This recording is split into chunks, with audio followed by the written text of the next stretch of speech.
Welcome back to the friendly confines of Phil Welch Stadium here in beautiful St. Joseph, Missouri. It is Christmas in July tonight, and today is kind of the last game of the regular season. There's a makeup game tomorrow against Sedalia at 3 o'clock, but as for today, it's the last game on our schedule, and we take on the Clarinda A's, a battle between the first and second place teams, Charlie. What do you expect tonight in a game that doesn't necessarily matter for the standings, but more for momentum? Well, you highlight it perfectly. These games tonight between the two teams doesn't change much. But one thing to highlight, coming in tonight, the season series between these two teams is 3-3. The A's have won 3, the Mustangs have won 3. So, although this game doesn't change any seedings, the Mustangs have got the 1 seed, the A's have got the 2 seed. Both teams have been rewarded with the first round bye. It's still, the season series is on the line tonight. And, again, momentum is going to be a big factor going into the playoffs, especially when it's these two teams who have gone toe-to-toe all year, 500, even matchup. I'm just excited to see some good baseball tonight, really. And one thing you forgot to touch on, this is my pick, and I would say your pick, too, for the Mink League Championship preview. Like, I don't see two better teams in the Mink League, and I frankly don't think it's very close. I think it's the Mustangs and Clarinda are neck and neck at 1. Jefferson City is a solid number 3. And then the rest of the field that's in the playoffs, the 4, 5, and 6 teams, the Mudcats, the Merchants, and the Bombers, are all decent. But these two are by far the most talented teams and have been the hottest teams over the stretch of the last couple weeks. No, I agree with that statement 100%. Although the one thing I do love about the Mink League playoffs format, they're one game. So, although we do think it's looking like the A's versus the Mustangs is our championship. I mean, the Mustangs have had trouble with Carroll all year, and that's a team that if Carroll can get out of the first round, the Mustangs are going to run into them here at St. Joe on Tuesday. So, I mean, it's going to be an electric playoff run. I'm excited for it. I really can't wait for the playoff atmosphere here in St. Joe, as the regular season atmosphere has already been, ecstatic. But, I'm ready to get underway tonight. I don't know about you. No, me too. We got a very packed house here tonight. I don't think it's quite as packed as Taylor Swift night, where we had nearly 7,000 fans. But tonight, looking like one of our top showings, Christmas in July. A lot of awards. Congrats to Ben Bowman and Caroline Mesko for winning Intern of the Year. Darius Freeman, MVP. Co-Pitchers of the Year, Sam Pitts and Bronco Witt. So a lot of stuff. Honor the host families. A lot of festivities before the game tonight. So we're starting a little later, but it's definitely well warranted. Yeah, I mean, it's been nice seeing all the pregame festivities and seeing how many people showed up to Phil Welch for a game that doesn't affect the standings, but the last game of the regular season, I think a lot of people have been looking forward to this game, especially with it being Christmas in July. I mean, how can you not be excited about Christmas? How can you not? Love the holiday season, Charlie. But while we have a couple minutes, Charlie, why don't we reflect on kind of this Mustang season? First, baseball-wise, what did you think of not only the Mink League talent, but the Mustang talent? Well, I mean, you and me both came into the season having never seen a Mink League game before, but we did know that it was college summer league, so we both knew what to expect in some aspect, and it's kind of been on par for what I thought in terms of talent. But pretty talented teams throughout the Mink League. You've had your guys that have, been up in the mid-90s, and you've also had some of the lower guys that sit in the low 80s to high 70s at times. But it's been talented rosters. It's been a little bit more almost uneven than I thought it would be. I mean, it's very top-heavy. I feel as if the A's and the Mustangs are a lot better than everyone else, especially, the teams like Nevada and Warren County. But, yeah, I mean, in terms of talent, a lot of talented players out here that we've seen so far this year. And it's a decent amount of depth as well. The Mustangs especially. I mean, we have a starting 9. You're going to have a starting 9 for the playoffs, but any of those 15 guys can hold their own in the starting lineup, no problem. Pitching-wise, Mustangs have incredible depth. There's really nowhere wrong in the starting rotation or the bullpen. No one you don't really want on the mound. And top to bottom, they're a great team. Take a team like Clarinda, for example. They lost a lot of guys as the season progressed, but that starting 9 they have is elite. I mean, we're gonna pull up their stats after the break, but top to bottom, their lineup is fantastic. Guys like Tyler Macon, Joey Caruso, Kai Holiday, Lath Holiday, Sean Bassmore. I mean, all these guys are players that will probably thrive in their college seasons. Yeah, I'm excited to follow these guys as they go to college this year and see how, I mean, some of these guys are freshmen. They haven't even played any college baseball yet, while others have, played 2 or 3 years of college baseball. So, I look forward to seeing where they can build off of after the Mink League summer season. All right, Charlie, I have one question, then if we have time, I'll answer it as well. What was your favorite call so far this year? I mean, that's a good question. It's been a summer full of them, really. A lot of experience you and me have gained. I don't know if I have exactly a favorite one, but there's just been so many moments out there that, you and me have enjoyed together, as well as with everyone else who's tuned in. And I think, in general, it's been a really good year. No, it has. I have a favorite, but I kind of got handed one of the greatest moments in all of Mustangs history. I got to call the first perfect game. Sam Pitts a couple weeks ago against Nevada, and in a game that was 17-0, you don't expect that much excitement. But Sam Pitts was perfect, and that's something that I'll always remember. So we're going to take a quick break for the national anthem, and we'll be back soon on the St. Joseph Mustangs broadcast.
Tyler Mundo and Charlie Marshall, welcome back to Phil Welch Stadium here in beautiful St. Joseph, Missouri. And while we have the chance, let's look at the starting lineup for the visiting Clarinda A's.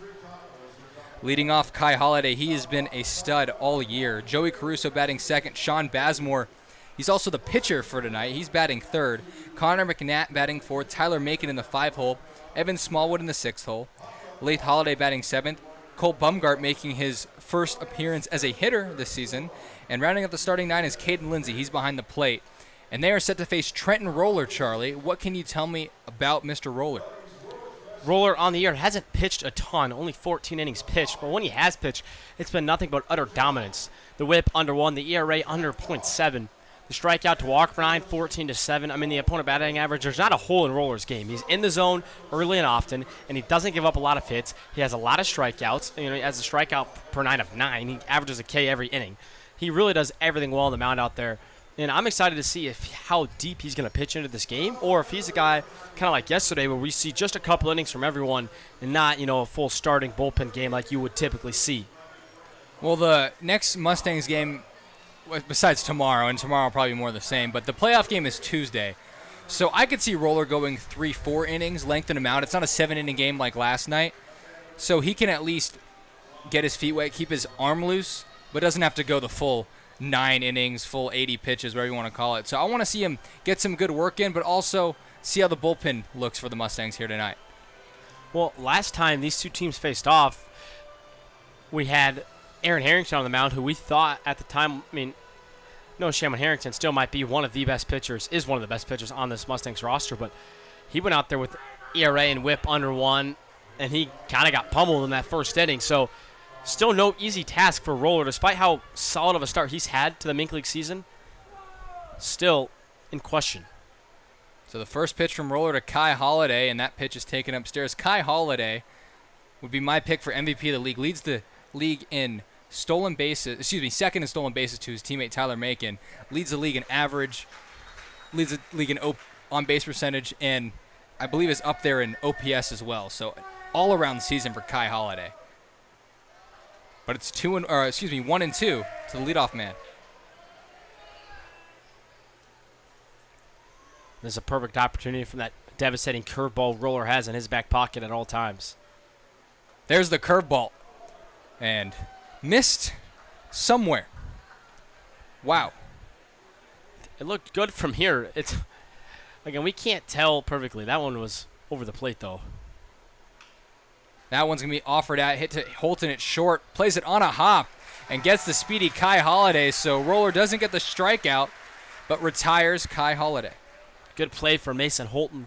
Anytime you have a player as fast as Holiday, booking it up that first base line, it's tough on you as a fielder. Mentally, you have to be quick, but you can't rush, and that's exactly what Holton did right there. Played it perfectly. And really, Charlie, tell me more about how Mason Holton has just been a tremendous shortstop this year. He really has been. He's made the fundamental plays. He does everything right there, while also having a cannon at the shortstop position and enough speed to showcase a good amount of range. Is right there. He had to, we talked about Holiday booking up the line, but Holton, if he's not able to charge that ball rather quickly, there's no play on Holiday. And Mason Holton also very good at getting the ball out of his glove. Really doesn't hesitate. Caruso going to ground this one to Mosey at first, and Trenton Roller with a couple of ground outs to start the evening.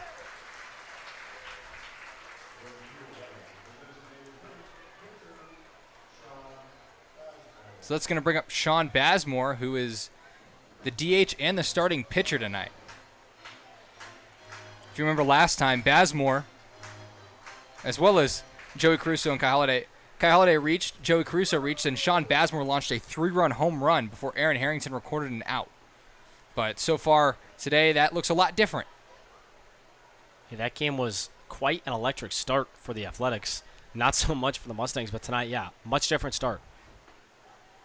It's going to be a 1-1 count now to Sean Bazemore. Clarinda has been an all-around team. Good pitching, really good hitting, good on the bases. The one thing that they haven't shown is a lot of power. They only have 4 home runs as a team. And for a team that has been this dominant this season, you'd expect that to be a lot more. Here's the 1-2 count to Bazemore. Fastball, grounded to third. Jordan Black going to have to hurry. And it scoots under his glove. Let's see what they rule that. But Sean Bazemore reaches first on the ground ball to third. Definitely going to be a base hit. Black, even if gloved perfectly, it would have been a really tough play. There's no way you can charge Black for that one. And Charlie, we should look at the stolen base leaders, because that was going to lead me to my next point. And Tyler Macon, Kai Holiday, Sean Bazemore, and Lath Holiday up there. But those 3 lead the league, and lead the league by a wide margin. And that's why the A's have been so successful as of late, is they were behind the Mustangs in terms of stolen bases a couple weeks ago, but now have absolutely soared into the Mink leading league. There goes Bazemore. Going to be a good throw from Felix. And they got him. Sean Bazemore hung out to dry. So Dom Felix hoses Sean Bazemore, and the Mustangs will have a chance to hit in the bottom of the first. Don't go anywhere on the St. Joseph Mustang broadcast.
Tyler Bruno and Charlie Marshall welcome you back to Phil Welch Stadium as we can take a look at the starting lineup for your St. Joseph Mustangs. Leading off, Noah Bodenhausen, batting second, Trevor McCullum.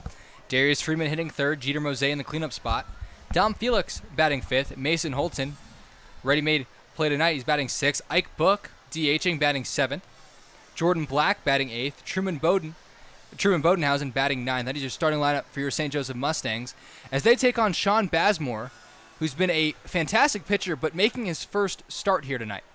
Yeah, Bazemore in his last appearance was against the Mustangs, and he closed that game out, although the A's did lose 6-5. Bazemore came in and threw one clean inning, didn't give up any base runners. That's kind of how he works. He hits the whip right at one. He's not a guy who likes to get himself into much trouble. He likes to get ahead of hitters and stay ahead. And I would imagine that's what we're going to see tonight from Bazemore. I don't know how deep he'll go into the game because he hasn't recorded a start all year, but still, Bazemore's looked good on the mound when given the opportunity to. It's also impressive is that opponent batting average at 128. Both the starters tonight with an opponent batting average of less than 130. That's pretty elite, and we're probably going to see a pitcher's duel depending on how far these pitchers go in this ballgame. Noah Bodenhausen draws the count even at 1-1. Bodenhausen's been a staple in this Mustang lineup all year long, at least, really much so late in the years. Ow. He's going to take one off the head. Ball goes flying backward. It's a dead ball, and Noah Bodenhausen with a interesting start to the home half of the first inning. Yeah, painful start to the home half of the first inning. That's never fun. Luckily, it was an off-speed pitch that hit his helmet, but it's never fun to get hit there. That can mess with you as a hitter, especially mentally, going up there on your next at-bat. Getting hit anywhere. That one, again, off-speed. He kind of ducked into it a little bit, but anytime you get hit in that head area, it's never a pleasant experience. The Clarinda head coach, Ryan Eberle, going to talk to the umpire, maybe seeing if it hit his bat or something. That's the only thing I can really see. Definitely didn't lean into it, but that might be what Eberle's asking, but yeah, Bodenhausen was not trying to get hit by that one. I would say that if you were to get hit in the head, that is almost the perfect scenario. So Trevor McCullum stands in, and he takes a fastball upstairs.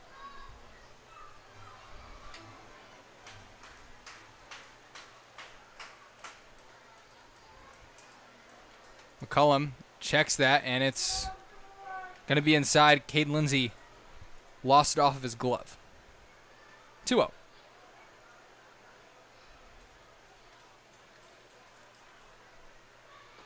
McCullum's 2-0 offering is taken at the knees for a strike, 2-1.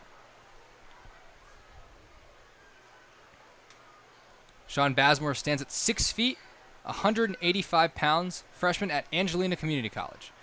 Bodenhausen, big secondary, but not going anywhere. It's a 3-1 count to Trevor McCullum. Bazemore only has 8 walks on the year.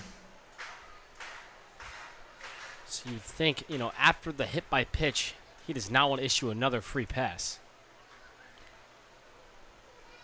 McCullum thought he had the free pass, but it's taken for a strike, so that makes the count full. Interesting zone from the umpire so far tonight. Yeah, it's been a little all over the place, but again, only in the first inning. You don't want to harp on him too much. He's trying to get warmed up, get comfortable back there as well.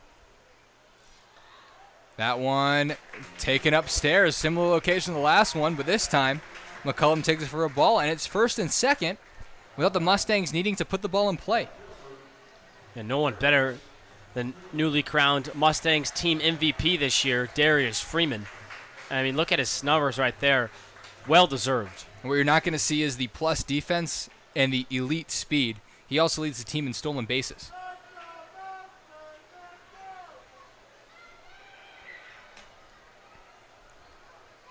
Here's the first pitch to Freeman. That one taken outside again off the glove of Lindsay, so he's missed a couple of fastballs now. Yeah, Lindsay's only appeared in 23 games this year. He usually splits time with Mark Henderson, who caught last time Clarinda came to town. And he misses that one. I don't know if they're getting crossed up or what. Noah Bodenhausen thinking about coming home on the pass ball, but it's going to be second and third now. Yeah, this is never a good sign. At this level of baseball, something is clearly up if Lindsay's really struggling to just catch the ball right now. Looks like what Coach Eberle is going to come out and talk to the pitcher and catcher for. Whatever the chance, Charlie, we should look at the playoff picture, as most of it is set in stone.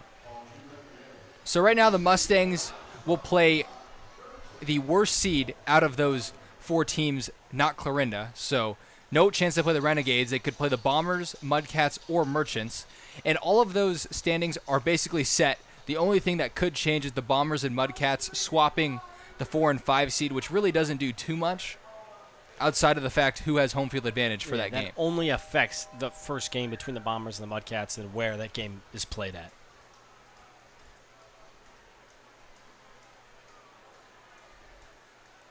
So Freeman in a 2-0 count now after the mound visit. This one driven into the gap. Lath Holiday can't track it down. Darius Freeman thinking about second.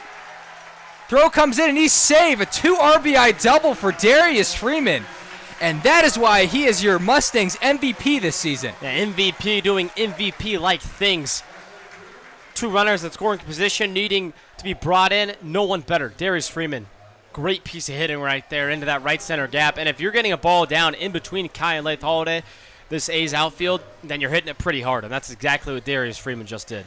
Yeah, that ball was on the screws, and it really doesn't get much easier for Sean Bazemore as Jeter Mose steps up, as this is an exact opposite start to the last time Clarinda was at Phil Welch. They went out to a early 3-0 lead without getting an out, and this time Darius Freeman, the 3-hitter, drives in 2, and there's still no outs in the first inning.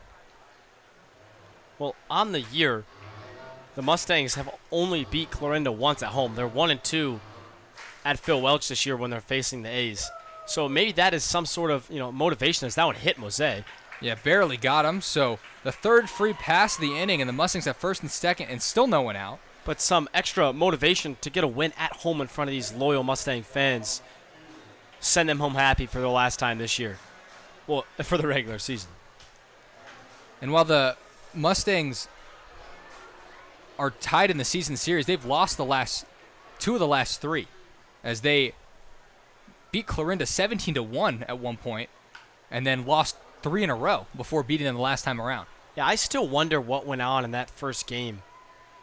Clarinda didn't have the hottest start to the Mink League season, but to drop a game 17-1 and then, beat a team 3 times in a row, that's pretty impressive. The last time these teams played, it was at Clarinda, and the Mustangs won 6-5. And that was the game where I was talking about where Bazemore closed it out, and he threw 1 inning of, There goes Freeman for third, and Darius Freeman adds to his stolen base lead on the team.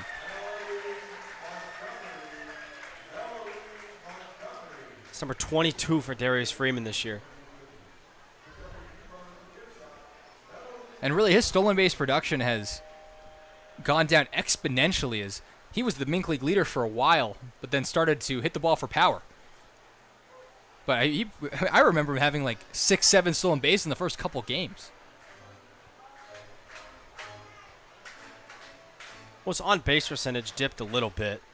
His average still 331, but the on-base percentage is only 383, so just a little bit of less opportunities to steal bases than some of the guys for the A's who thrive in just singles and getting on base, whereas Freeman is hitting the ball to all sorts of the park and using his speed more to stretch singles to doubles and doubles to triples rather than stealing bases. Still has 22, steals bases at a very high level, stole 74 in college. Also, Noah Bodenhausen has been hitting the leadoff spot. Freeman mostly hitting the 2 or the 3 hole, so when there's traffic on the bases, he can't really go anywhere.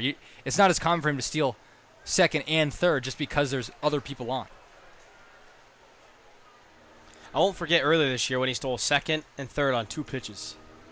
I feel like he did that multiple times as well. Dom Felix has a full count now to Sean Bazemore, is yet to record an out. Mose at first, Freeman at third. This one fouled off to the right.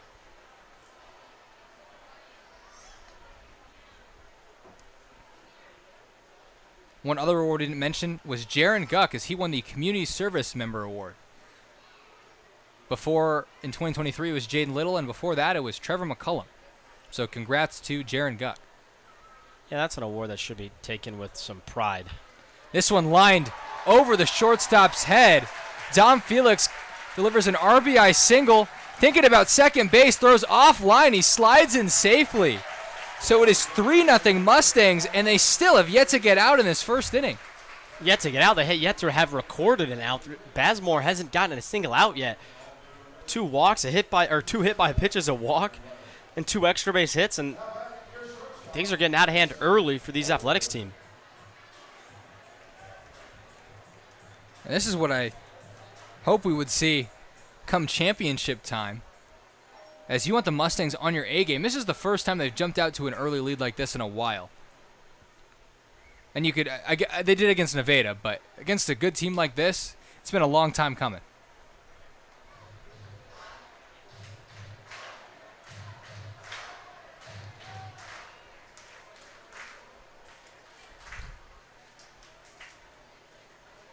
Here's Holton's 1-0. This one grounded, making a play, going to his knees is Joey Caruso. He throws across the diamond for 1, but it's an RBI ground out from Mason Holton, and it's 4-0 as Sean Bazemore finally retires a batter.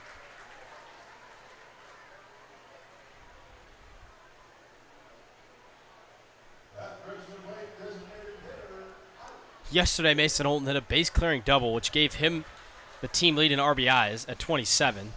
And then Darius Freeman decided to take that back to start this game with a 2 RBI double. And then Holton ties it back up. So now both players have 28 RBIs and are tied for the team lead in RBIs. And these are your regular season stats, so. They do have Sedalia tomorrow. I wonder who's going to start that game, just because there's really no reason to play some of your better players outside of the fact you want to get them work in. Well, that Sedalia game was added literally yesterday to the schedule as the Sedalia. That one drilled way foul. The Sedalia and Mudcats are, within a half a game of each other in the standings, and so that rain-out game, which happened earlier in the year in Sedalia between the Mustangs and the Bombers, is going to be the decision maker on whether the game's played in Chillicothe or the Bombers, and unfortunately, the Mustangs are going to have to play them to decide that. But it's a free admission for tomorrow, so if you do want to get out to Phil Welch, you won't be charged. 3 o'clock game. And we'll see about if we have a broadcast or not. I cannot make it.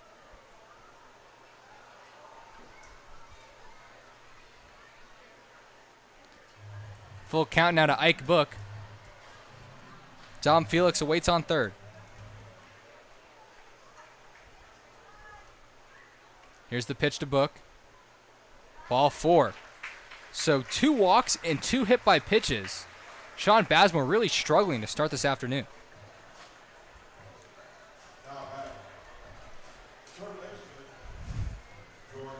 Really surprising, because Bazemore only 8 free passes this year and has 4 of them tonight.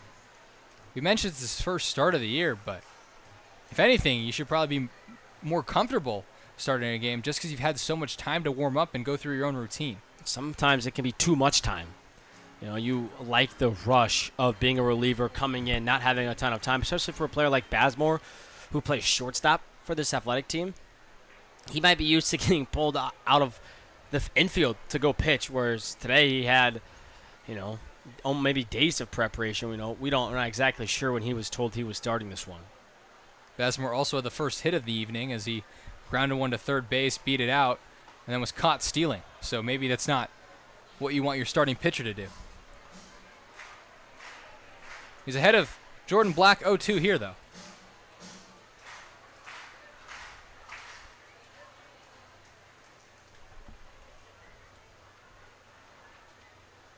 Here's the 0-2 offering.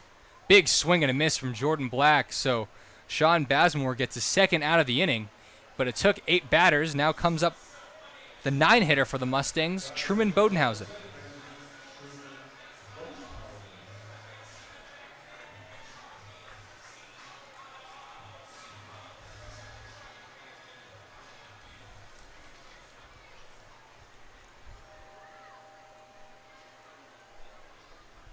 Here's the first pitch to Bodenhausen. Fastball taken on the outside corner.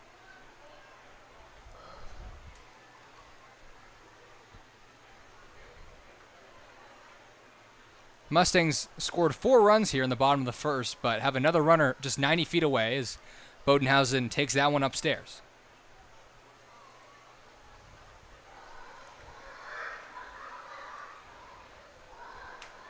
Ike Book at first.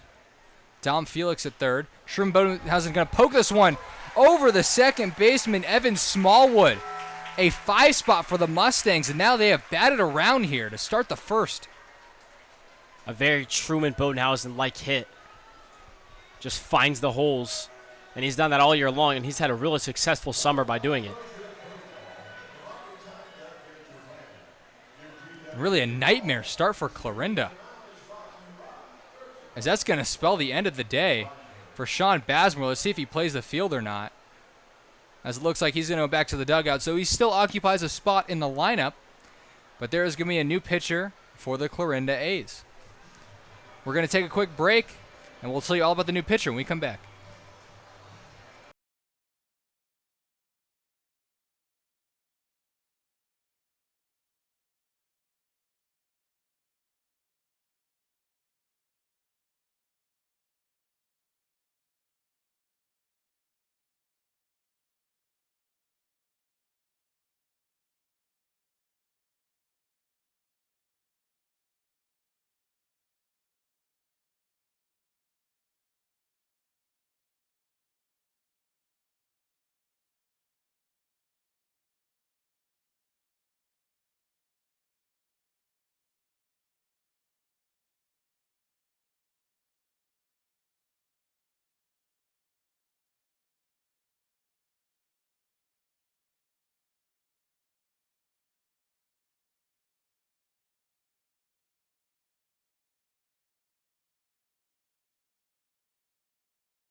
Zane Freeze, the lefty, is on to pitch for the Clarinda A's, as Sean Basmore has given up 5 runs and only getting through 2/3 of an inning.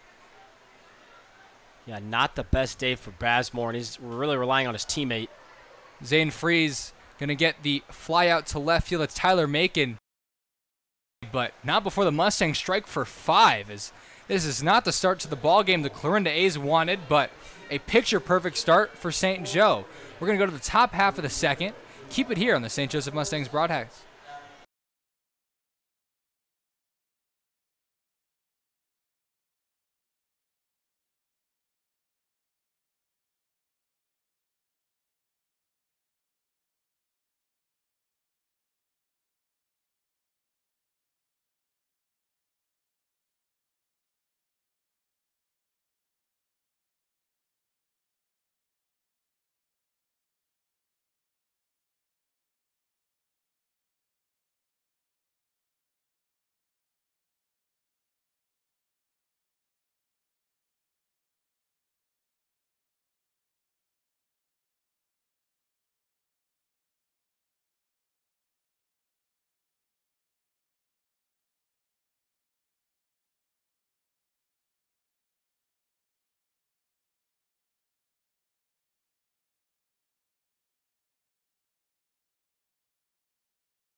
It's Christmas in July here at beautiful Phil Welch Stadium, and the Mustangs providing an absolute gift to the hometown crowd as they score 5 in the first inning. This one grounded Truman Bodhausen at second. As Connor McNatt, 1 pitch, 1 out. McNatt, first pitch swinging. That's a gift for Roller. A lot of gifts today. 1 pitch, 1 out. That'll bring up Tyler Macon, and while we have the chance to look at the defensive lineup for your St. Joseph Mustangs. Jeter Moset's at first. Truman Bodenhausen just made the play, and he's at second. Jordan Black at third. Mason Holton at short. Noah Bodenhausen in left. Trevor McCullum's playing center. Darius Freeman in right behind the plate. Dom Felix and Trenton Roller doing the pitching for your Mustangs here tonight. It'll be a 1-1 count to Tyler Macon. It wouldn't surprise me if we see other guys come in later in this game for the Mustangs. I'm curious to see if he leaves this night out there just because, again, this game doesn't affect the standings at all. So I'm curious if Johnny Coy wants to get other players some at-bats or defensive looks, or if he's just going to rock the normal lineup for 9 innings tonight. Trenton Roller thought he had him, but that one misses just down and away. 2-2 count to Macon.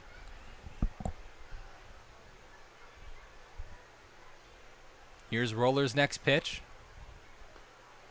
Nice pick by Dom Felix, although not really the position you want picking balls, as that's ball 3.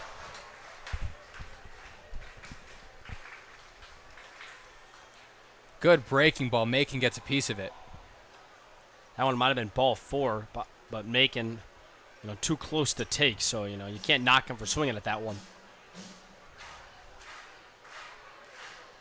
Tyler Macon was originally committed to Memphis, but is headed to Mizzou.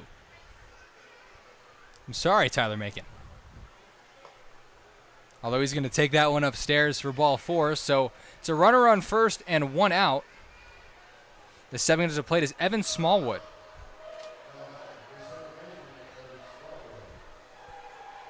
Smallwood having a pretty good season so far.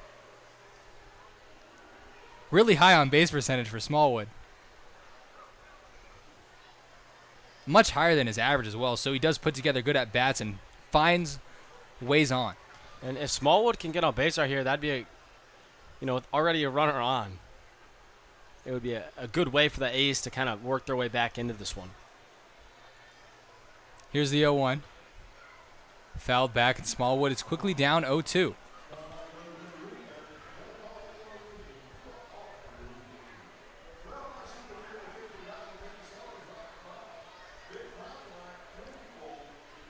See if Macon's on the move here.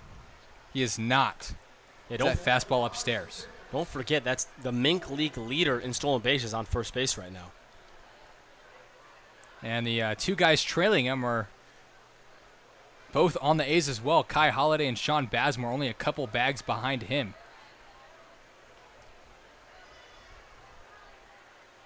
So Smallwood was down 0-2, but has worked the count back even at 2-2.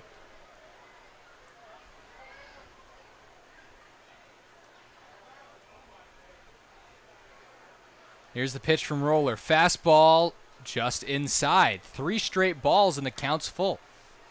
Sometimes you see this with pitchers. When they get ahead early, they try and nibble around the zone and freeze up the hitter. He's being too picky. Roller is. He needs to go at him right here. He goes right after him. Hits him. As Roller had a clean first inning, but now has walked a guy and hit a guy. Yeah, he took what I was saying a little too literally. He went right after Smallwood. And that's how the Mustangs rally started in the bottom of the first. A walk, a hit by pitch, and then it was a double. Let's hope Lath Holiday does not do that here. Umpire having a conversation with Roller.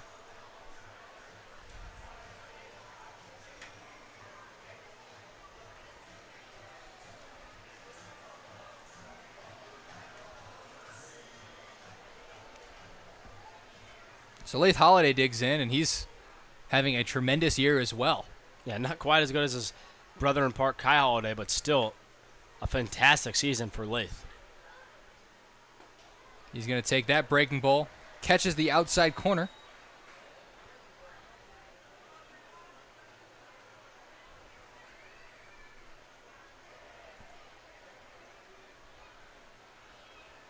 Lath Holiday is going to check swing and shoot one out to right field. Goes in front of Darius Freeman, and they play station to station. So an awkward swing, but it has the Clarinda A's with the bases loaded with only one out. And a team like Clarinda, this is how they get back in the game. You know, they lead the entire Mink League in average. They're a team who likes to just sprinkle the ball around, get some base runners on, and then they just need one big hit. And right now they're asking Cole Bumgart to do it. Cole Bumgart, the taco hitter, also making his first start as a position player. He's pitched a couple innings on the mound.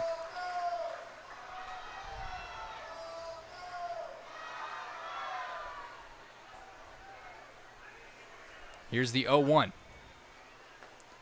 Good breaking ball, has him down 0-2.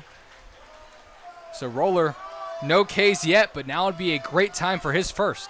It really would be. Not because Bumgart's the taco hitter, but because the bases are loaded with one out. This is an opportunity where if you can get a strikeout as a pitcher, it's huge. Good breaking ball, but Cole Bumgart spits on it. 1-2.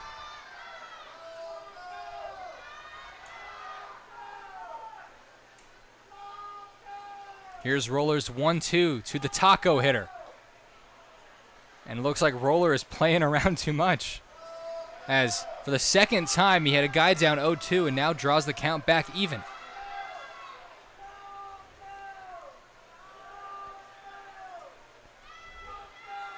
This one grounded to third. Jordan Black going to step on third for one. Going across the diamond, and it's in the dirt. Mosaic can't pick it out. Ball's going to stay in play, so it'll be runners at the corners. Yeah, but a run's going to come in to score. Black's lucky that air doesn't cost the Mustangs a run. He made the tough play.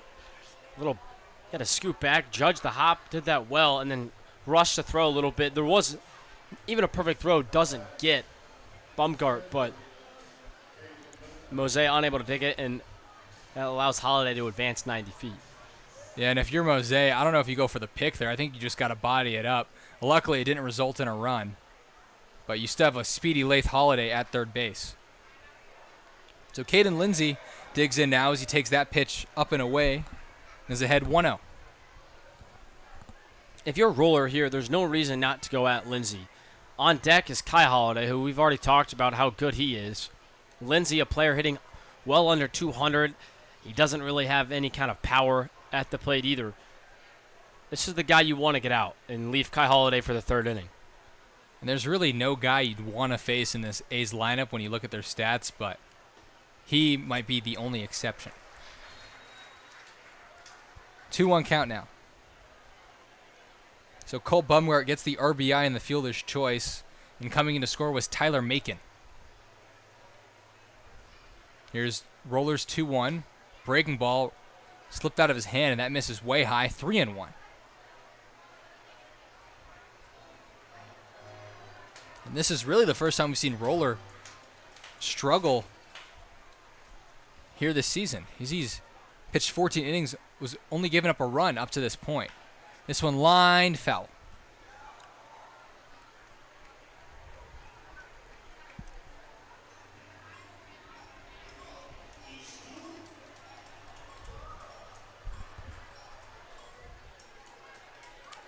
Runner on first, Lath Holiday is going to get a head start. No. Tyler Macon came to score. Evan Smallwood. Lath Holiday's at third. Cole Bumgart at first. This one skied out to center field. That is unfortunate. If my depth perception was off, that was popped up in front of Mason Holton. So a interesting RBI single for Caden Lindsay. Got a pop off the hands, but it's going to result in a run. It's 5-2.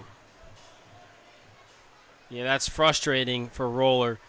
Executed a good 3-1 pitch in on the hands of Lindsay and doesn't get rewarded for it. So Kai Holiday digs in with a runner at first and second. And Roller's working quick now. Gets ahead of him 0-1. He got Kai Holiday to ground out to Holton at short his first time up. Here's the next one to Holiday. Misses inside, 1-1. And Charlie, you mentioned average. Why don't we quickly take a look at the average leaders? Kai Holiday leads the league with a 385 average. Really a couple paces ahead of Bryce Humphrey in second. And the Clarinda A's well ahead as a team. Almost batting 300, and really were batting 300 for the duration of the year.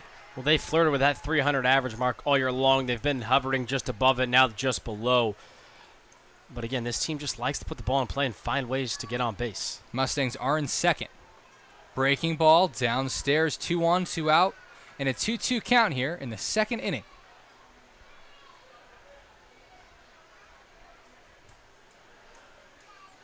And Roller, this is the last thing you want. Your team gets you 5 runs. You don't want to allow Clarinda back in this ball game. Here's the 2-2 home.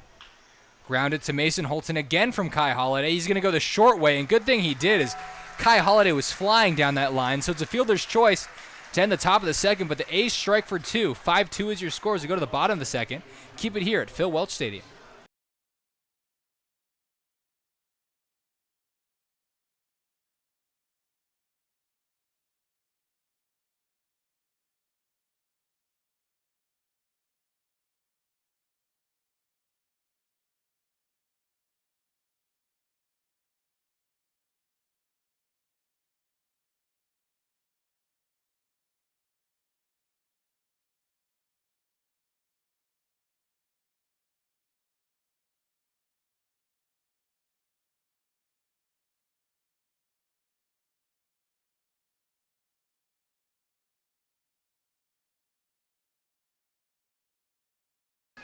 This free broadcast of tonight's game is brought to you by Caleb Wills and HLC Insurance, located here in St. Joseph. HLC Insurance specializes in helping individuals, families, seniors, and small businesses with all things health coverage, including dental, vision, prescription drug coverage, and life insurance. To schedule a free consultation, call 816-273-4216. Again, that's 816-273-4216, or visit hlcinsurance.com today.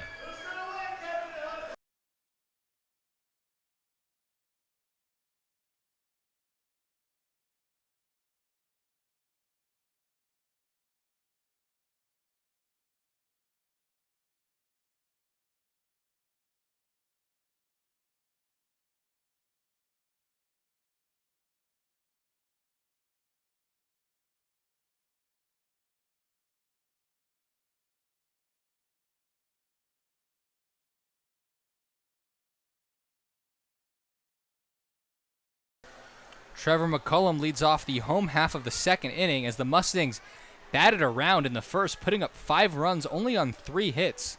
They also took out the starting pitcher Sean Bazemore, as pitching now is Freeze.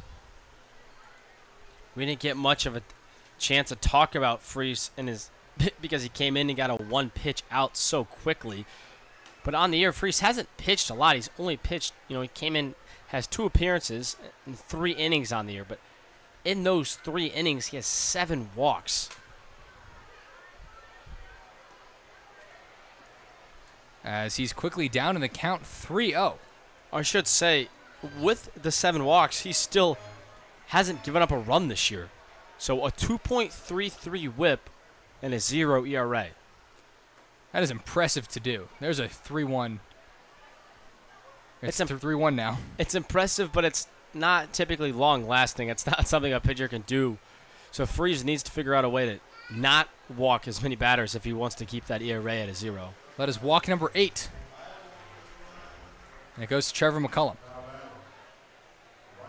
McCullum has walked twice now. That's going to bring out Darius Freeman, who's already had a 2 RBI double here tonight.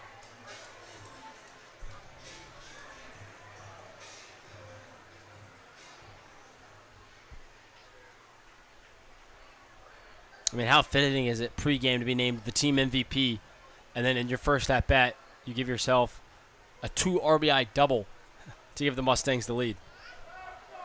And Freeman right there looked like he was going to try to showcase another one of his talents, not only a prolific power bat, but has dropped down a couple bunts for singles here this season. That one taken outside for a strike as A good breaking ball from Zane Freeze gets Freeman swinging. 0-2. Well, a couple might be an understatement. He does it a lot. Almost feels like maybe even once a game he at least thinks about dropping down a drag or a sacrifice bunt down that third base line. With 2 strikes, I wouldn't expect it here, as that breaking ball misses outside.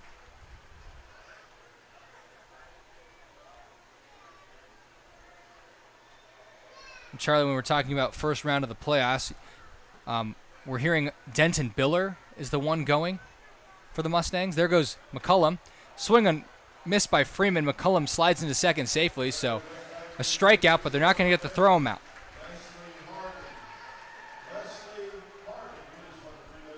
Yes, Charlie, we mentioned Denton Biller is going to be on the mound. How do you feel about that for game 1? Well, definitely one of the better arms the Mustangs can throw at anyone. Obviously subject to change, as it's Saturday. That playoff game isn't until Tuesday. But if Biller is the one going, then the Mustangs should be behind him with full confidence. McCullum going to move up to third on the wild pitch. Mose in his first at-bat was hit with Darius Freeman on second base. Really a great place to get hit, as it barely touched his jersey. So he got to first base and didn't really have to feel it.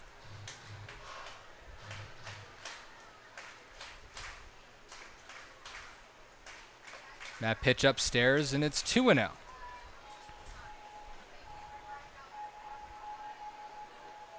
Yeah, so in his 3 innings, Zane Freeze 7 walks, but also 4 strikeouts. So he does have strikeout stuff in addition to not finding the plate as often.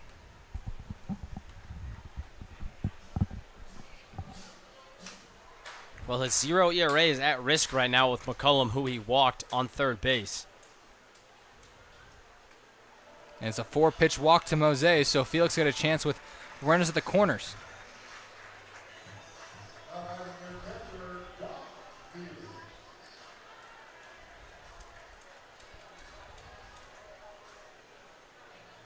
So Mose was hit and then walked. And Mose's yet to swing the bat today. Maybe that's a good thing with how good his numbers have been for the A's. 1-0 pitch was high. So here's Felix again.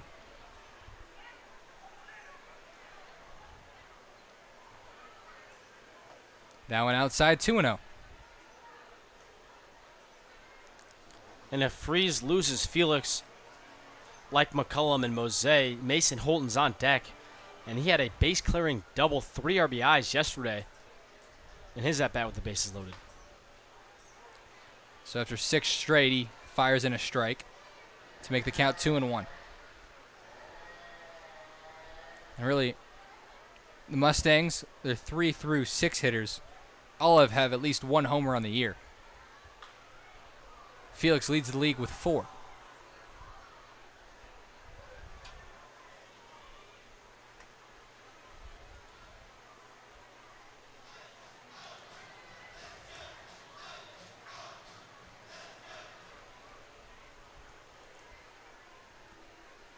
Here's the 2-2 to Dom Felix.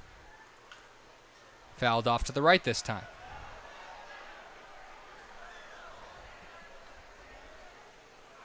We mentioned Dom Felix leading the league in home runs.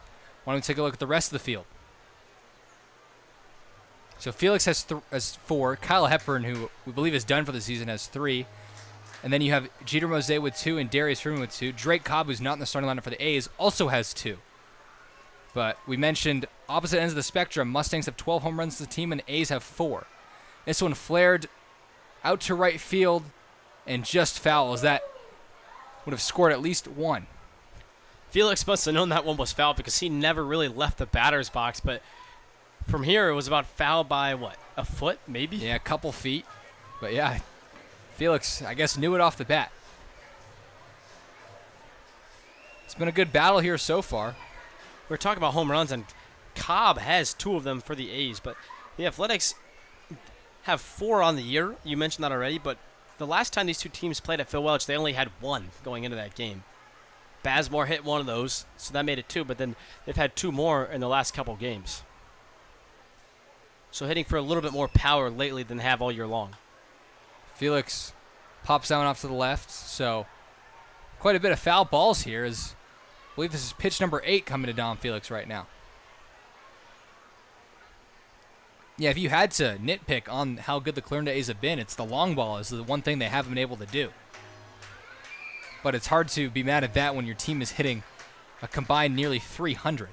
Well, when you hit 300 and you've shattered the Mink League record for stolen bases, that's going to be a really good recipe for success. Here's the 2-2 to Felix. Fouled off again. Zane Freeze really having to work here in the second inning.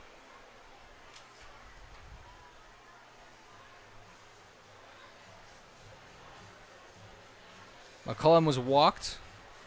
He's on third base, and Mose was also walked. He stands at first. Here's another 2-2 from Zane Freeze. Outside, 3-2. Full count now, and things really start to get fun with the amount of foul balls Dom Felix has had in this at-bat. Here's the full count offering. That looked like ball 4, but Felix stays alive.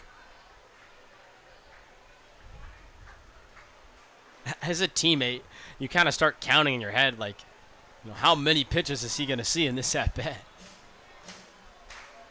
Anything over 10 is usually spectacular, but I think we're sitting at the dozen right now. Here's another 3-2. This one not going to be a foul ball. This one's hit deep out to left field. And it one-hops the wall out there. Coming in is McCullum. Mose going to stop at third, and Dom Felix with his second double of the night. And he has 2 RBIs here. Well, that at-bat was a battle, and it was won by Felix.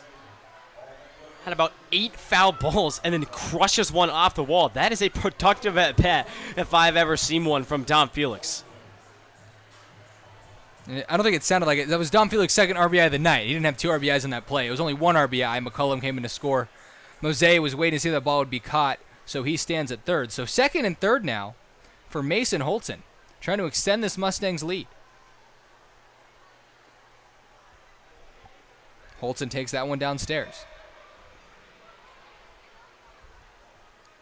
Now that is the perfect at-bat. Make your guy throw a ton of pitches and then drive in one of them with a double. Might be getting in Zane Freeze's head a bit. Well, that'll end Freeze's 0 ERA streak, which he had for about 3 innings. Except that ERA goes from 0 to over 3 very quickly.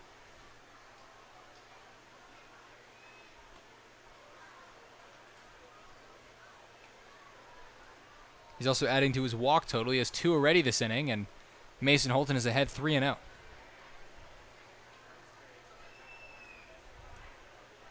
Ike Book awaits on deck, and he walked in the first inning. Mason Holton 3-0 swinging, fouling that one off to the right. Really, that might be the first 3-0 swing I've seen all year. Yeah, not a lot of them. And not a bad moment for Mason Holton to go at it. That was Zane Freeze's first base hit he'd given up this year. Wow. I would say it's very impressive being this late in the year, but again, he only had 3 innings coming into this ballgame.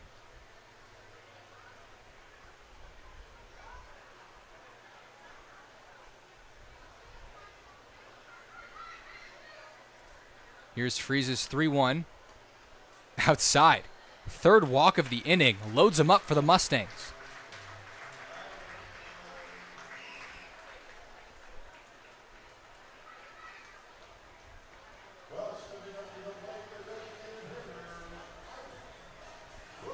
So Ike Book, the bases loaded opportunity in a lefty-lefty matchup.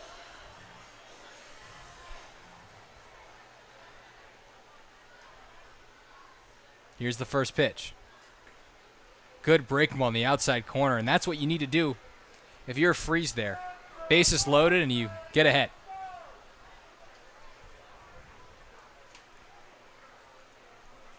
Here's the 0-1. That breaking ball hit out to center field. The right fielder, Lath Holiday, going to grab it.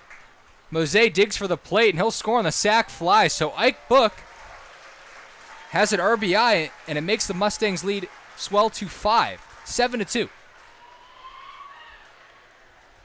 Well, that's a perfect job of hitting with the bases loaded for Ike Book. Sacrifice fly when you're already up 4 runs. This A's team, we know, can come back. So, you take every run you can get, and you definitely take the sacrifice flies. Jordan Black going to dig in. He was a strikeout victim back in the first inning. 0 for 1 on the day. First time facing Zane Freese here. That one driven deep out in the left center gap. To get over the head of the left fielder, Tyler Macon. Jordan Black has extra bases and brought in 2 more Mustangs, extending the lead to 9-2. You love to see that for Jordan Black, a hitter who struggled at times this year, but we all know what kind of player he can be, and he showcases some serious power as he drives that one to just about the deepest part of Phil Welch. Yeah, that's a home run if he hits that 10 feet to the left, but that ball was obliterated for Jordan Black. Mustangs flipping the script. They lead 9-2 in the second.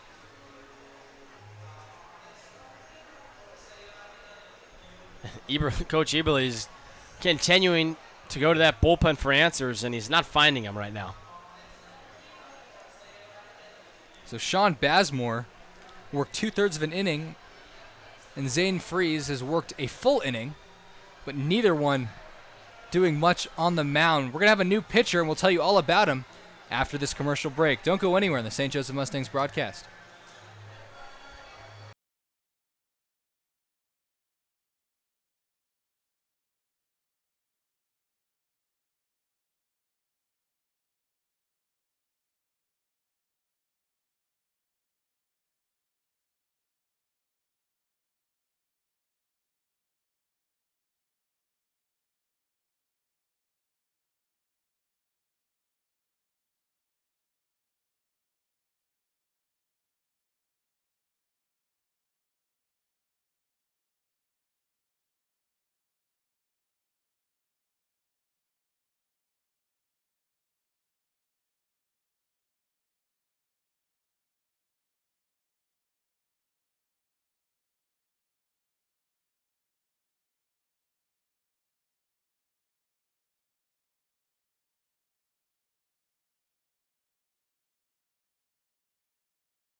Truman Bodenhausen, the 9-hitter, set to have his second at-bat in as many innings. He had an RBI single in the first, and he's taken on the new pitcher, Josiah Young. Charlie, tell me more about Mr. Young. On the year, Young has thrown 24 innings in 9 appearances. This is his 10th appearance and his 9th relief appearance. He started 1 game. ERA up there at 6 with a whip of 1.42. So Young hasn't had the craziest year, but he's been kind of an inning eater for this athletics team. And when you've gone to your 3rd arm in 2 innings, that's the guy you need on the mound right now. Final line score for Zane Freese: 1 inning pitched, 2 hits, 4 runs as of right now. There's Jordan Black at second. It would be his 5th if he comes around to score. Thought he was going to do it there. That one's foul. But yeah, so 4 runs and possibly some more. He had 3 walks, no hit by pitches, and 1 K, facing 7 batters. We never got to it, but Sean Bazemore, the starter, 2/3 of an inning, 3 hits, 5 earned, 2 walks, 2 hit by pitches, and only a strikeout.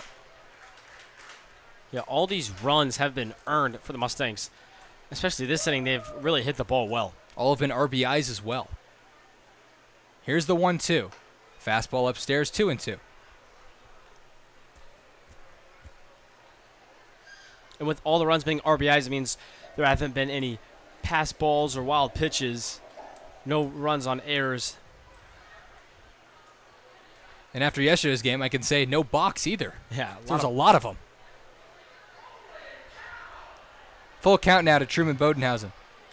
Yeah, pitcher for the Crop Dusters, Ethan McDaniel, looked pretty good yesterday, but for some reason just would occasionally not come set and balk in a couple runs. I think he had 3 yesterday. Here's the full count. Swung on and missed, so Josiah Young gets the first man he faces, but not before the Mustangs put up 4.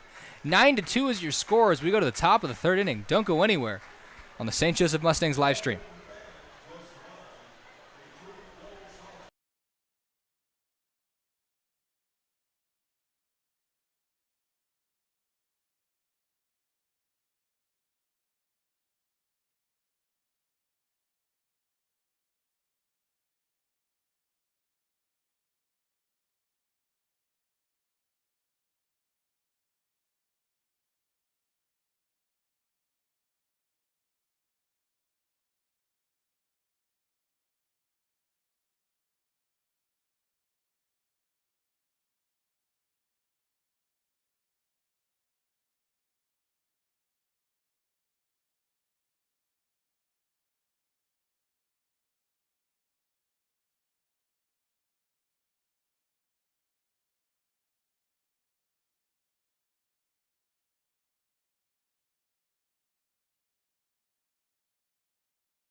Nine to 2 Mustangs. Todd Mundo and Charlie Marshall welcome you back to Phil Welch Stadium.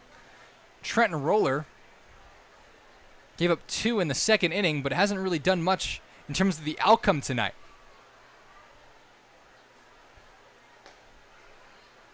Joey Caruso 0 for 1 on the day, grounded out to first, and is heading to count 2-0. Roller, a guy that likes to work quick, but he's quickly down 3-0.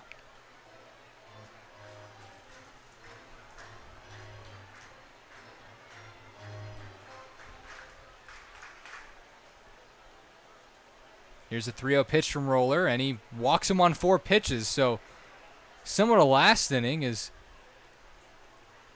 Trenton Roller gets a big cushion, but then allows a free pass. So we runner on first with no one out for Sean Basmore, the starting pitcher, who's also DHing tonight. He's 1 for 1. If you're going to allow a walk to start an inning, you definitely don't want to do it on 4 pitches. This one from Basmore hit out to McCullum in center field, so he does make up for it, as that's a 1-pitch fly out. And that'll bring up Connor McNatt. Good job by Roller to go right at the next hitter he faced. A 4-pitch walk, comes around, goes right at Basmore.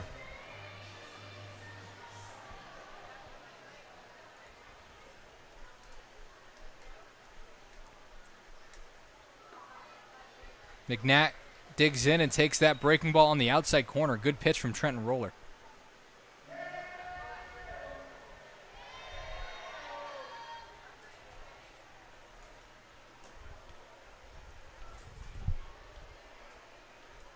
Makes the count 1-1. McNatt 0 for 1 with the ground ball to Truman Bodenhausen. Hit it hard, but had nothing to show for it. And now is ahead 2-1.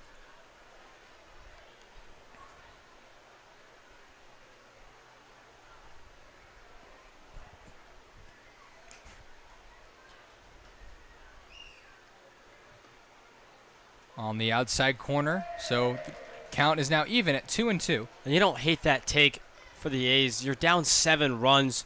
You need to be patient at the plate and see if Roller's going to give you some himself with the walks. Breaking ball called strike 3. Connor McNatt goes down looking. And that is Trenton Roller's first strikeout of the night. Well, you needed to be patient, but McNatt was a little too patient as that one was right down the middle.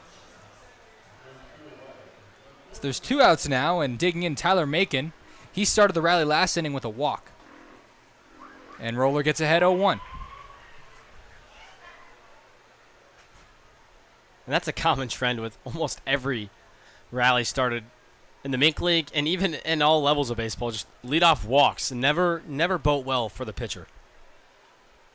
Now Roller trying to be a outlier in that fact this inning, as he walked the leadoff man, but now has 2 outs. This one fouled off to the right, and he's ahead 1-2. Joey Caruso's at first. He's swiped 10 bags this season, actually one of the lowest in the starting lineup because the Clarinda A's love to run, but in a situation where you're down 9-2, I wouldn't expect him to go.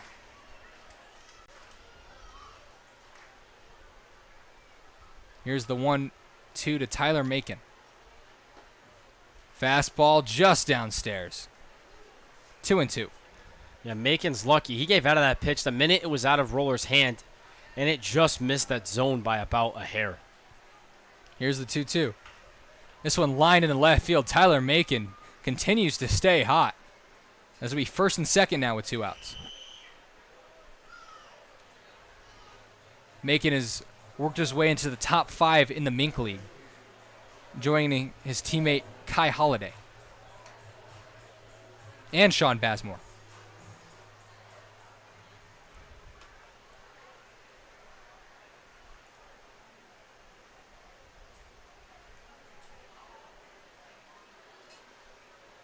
Roller throws that one in the dirt, blocked well by Felix, so Evan Smallwood ahead in the count 1-0. Felix has already had a couple opportunities tonight where he showcased his excellent blocking and kept the runners at bay. That was a fastball, too, so he just ate it. Good slider, 1-1.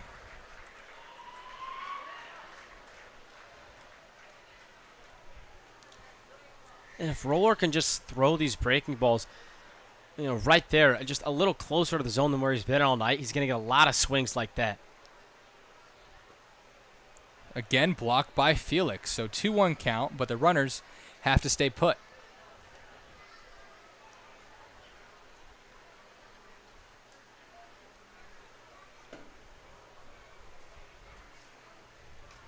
Here's the 2-1. This one grounded up the middle. Holton gets past the diving Mason Holton, coming home. Ooh, that was a close play. Coming home was Joey Caruso. They almost got Tyler Macon on the back pick. Trevor McCullum opted to go to second, and if they did tag him out, the run wouldn't have scored, but now it is 9-3. Heads Mustangs. up from McCullum. It doesn't pay off, but it almost did. And if they were able to get runner at second base, it would have ended the inning without giving up a single run. But again, that leadoff walk comes around to score. We've seen it all night long. We have a mound visit here, as that's going to spell the end of the day for Trenton Roller. So a new arm for the Mustangs, and we will tell you all about him when we come back.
The new pitcher for the Mustangs is Jace Johnson, and why not?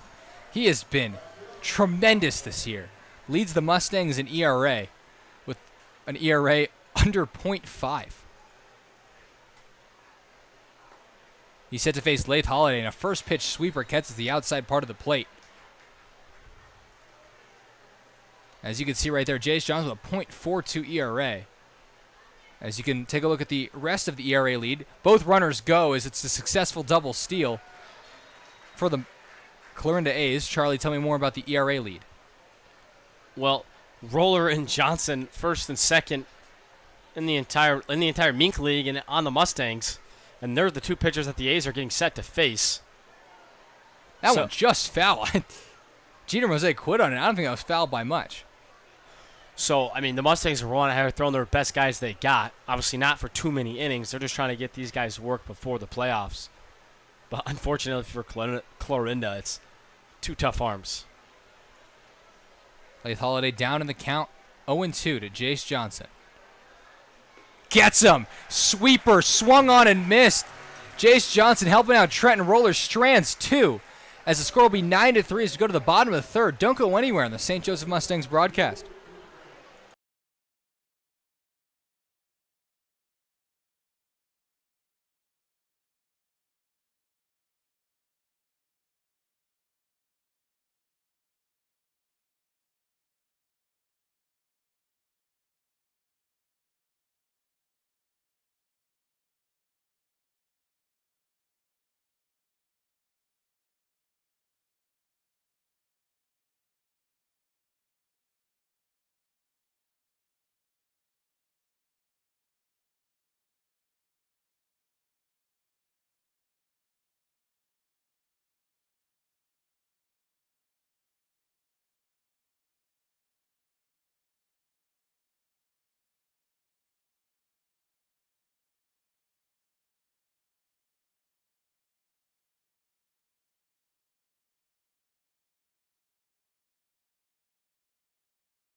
Welcome back to the friendly confines of Phil Welch Stadium, and it's been a very friendly game for the Mustangs. 9-3 is your score.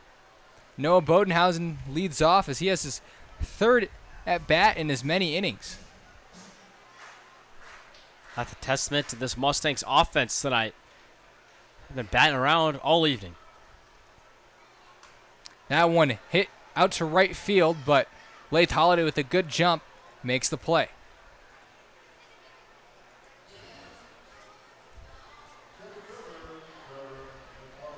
That's going to bring up Trevor McCullum now, who is probably eager to swing the bat as he's walked twice so far.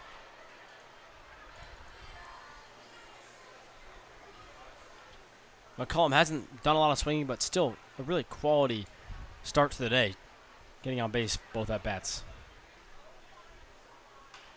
This one grounded off the pitcher. Off the pitcher Young, and then off the shortstop Cole Bumgart. So playing a little bit of Plinko, but he makes to first anyway. Anyway on base, McCullum finding a way. So he's reached base 3 times in as many innings. And if you're young there, it's so tempting to reach for that ball, but it's just not necessary. You have your infield behind you. You have Smallwood, who was right there ready to make a play. Instead, it shoots off your glove, and then it gives no one has a chance in your infield to make a play. And McCullum gets on by way of the infield single. A weird one, though. Darius Freeman hit a double in the first, struck out in the second. He has 2 RBIs here tonight.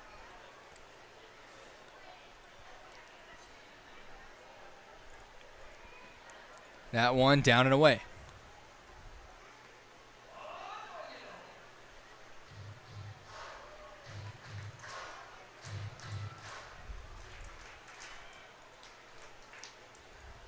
Here's the 1-1, and also, Charlie, we got a score update for you. The Crop Dusters and the Merchants are having an offensive affair, while the Mudcats and the Griffins are having a pitcher's duel. And really the only game that matters is the Mudcats versus the Griffins. Both the Crop Dusters. That one hit deep out to right center field. Freeman takes a look, and it's just short. Freeman thought he got it. He's going to chug into second base with a double. Second and third now for the Mustangs. I thought that was gone. 2 doubles for Darius Freeman on the evening already, and we're only in the 3rd inning. He's having one of those games. McCullum had to wait, as a speedy guy there, but had to wait to see if that ball was going to be caught. Freeman stared at it. He just decided to hit it to one of the deepest parts of Phil Welch. But he could not have hit that ball much better. I mean, we've yet to see anyone get a ball out to left or right center here. It's tough. Here's Mose. Breaking ball from Young, misses outside.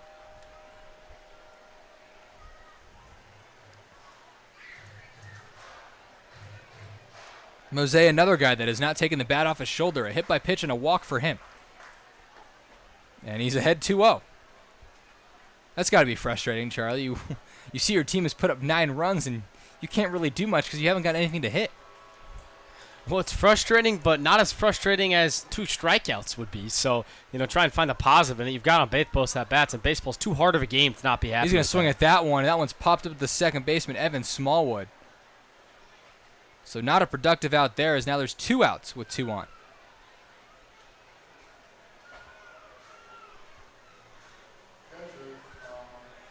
Let's bring up Dom Felix, and much like Darius Freeman, he has 2 doubles tonight. 2 doubles and 2 RBIs.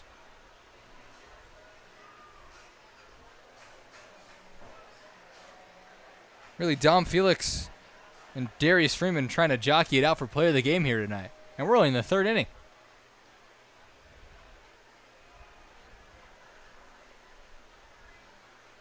Here's Young's first pitch to Dom Felix. And this at-bat from Dom Felix could go a long way in deciding if we're going to play a full 9 innings tonight.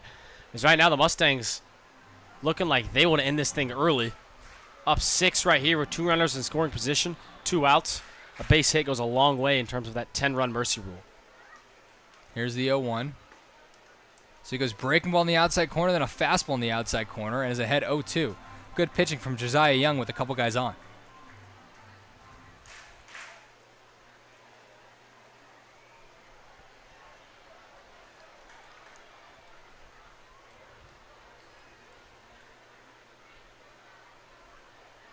Here's the 0-2. Breaking ball hit hard to third base off the glove of Joey Caruso. That's going to be a costly error as they bring in 2 more. Dom Felix, hard hit ball to third. He's not going to get the RBIs for it, but it makes the lead 11-3. Well, whether it's right or not, they're going to give Felix the hit. So he'll take his 2 RBIs. As it went right underneath Caruso's glove, Dom Felix, you hit it hard, good things happen. So I take it back. That is the 4th RBI here tonight for Dom Felix. 3 for 3. Great night for the catcher.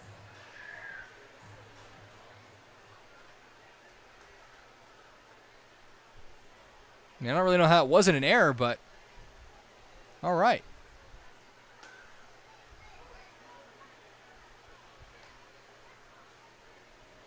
That brings up Holton. He is 0 for 1 with an RBI and a walk. I think almost every Mustangs player has walked once tonight at least. Boy, I do not want a repeat of that Crop Dusters game where it seemed like everyone walked or got hit at least once, or at least twice. Here's the 0-2 to Mason Holton. Reaches for that one, hits it shallow to right field. Lath Holiday calls for it. And a long run, but he makes the play. The Mustangs have scored in every inning as they lead it 11-3 as we go to the top of the fourth. Don't go anywhere on the St. Joseph Mustangs broadcast.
Taco Man Cole Bumgart behind the count 0-1 to Jace Johnson, who ended the last inning, stranding a couple runners, striking out Lath Holiday. Bumgart still looking for his first hit of the year. It's a 1-1 count to him.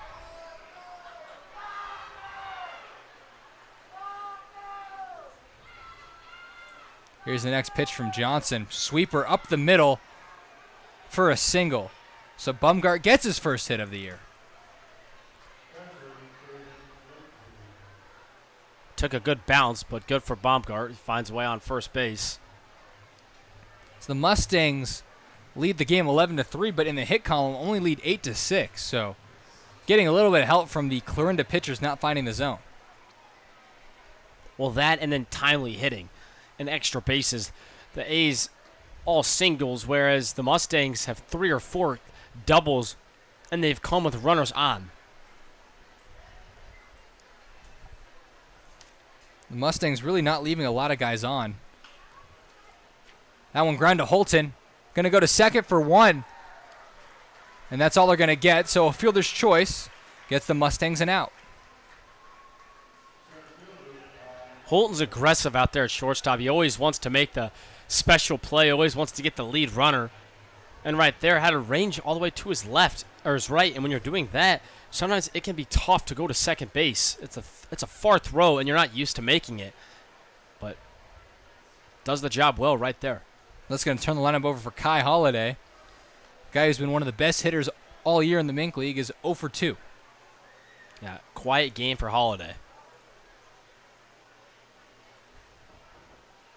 Here's the 1-0. Almost gets him, but able to avoid that is Kai Holiday, 2-0.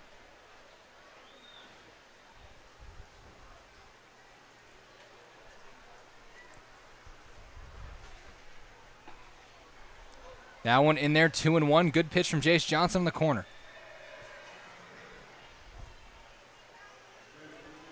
And Charlie, there is your official score update.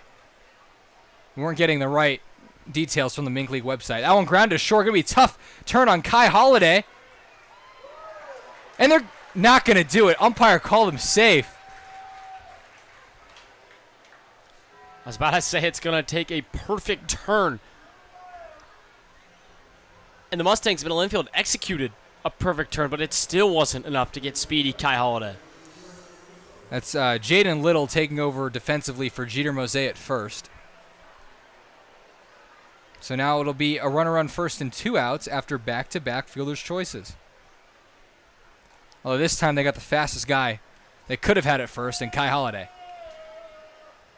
So now both first basemen have left the game. Mose being replaced by Little, and then Drake Cobb coming in for the Athletics last inning. He's in for Connor McNatt. He's in the hole as of right now. Caruso 0 for 1 with a walk here tonight.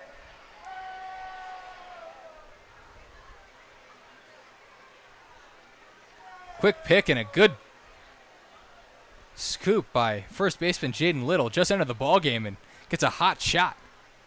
Yeah, Johnson spiked one right at his shins.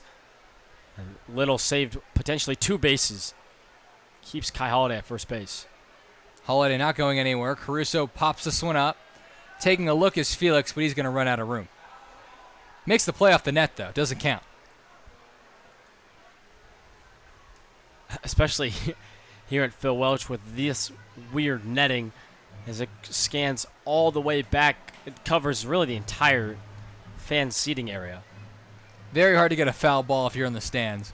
You can maybe get one on the edge of the bleachers near first and third base, but that's about it. Or you got to be out between first base and the party deck. Here's the 1-2. This one lined. Holton leaps and makes the play. Mustangs will go to the bottom of the 4th inning, still leading by 8. Don't go anywhere on the St. Joseph Mustangs live stream.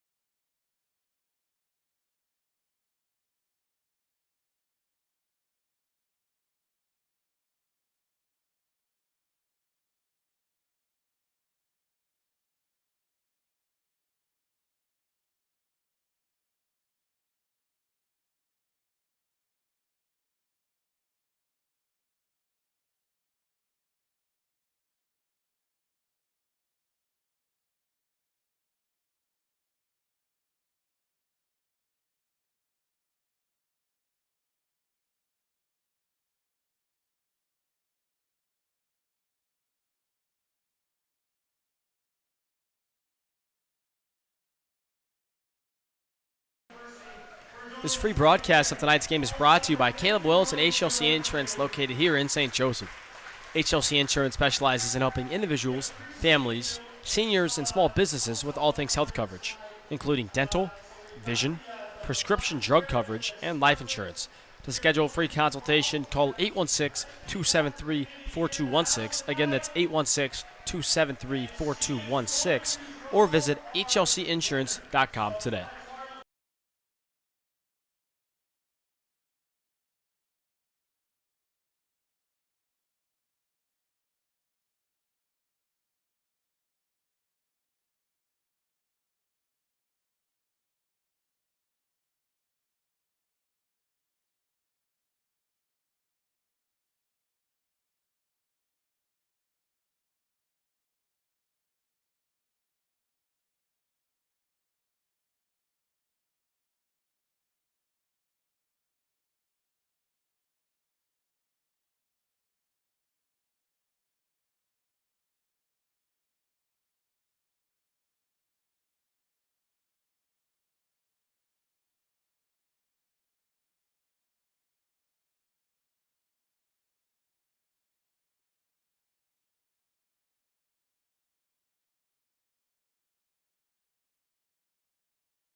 Tyler Bermudo and Charlie Marshall welcome back to Phil Welch Stadium as the Mustangs hold a 8-run lead over the second-place Clarinda A's.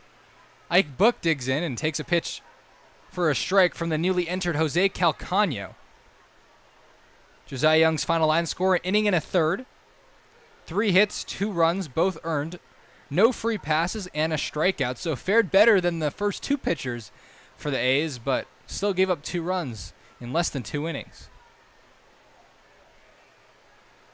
Now one inside from Calcano. Charlie, can you tell me more about Jose Calcano and what do we expect here in his relief appearance? We already saw Calcano once this year, and that was the last time the A's came to town. Calcano, a guy who starts a lot. In his 9 appearances on the year, he started 7 of them.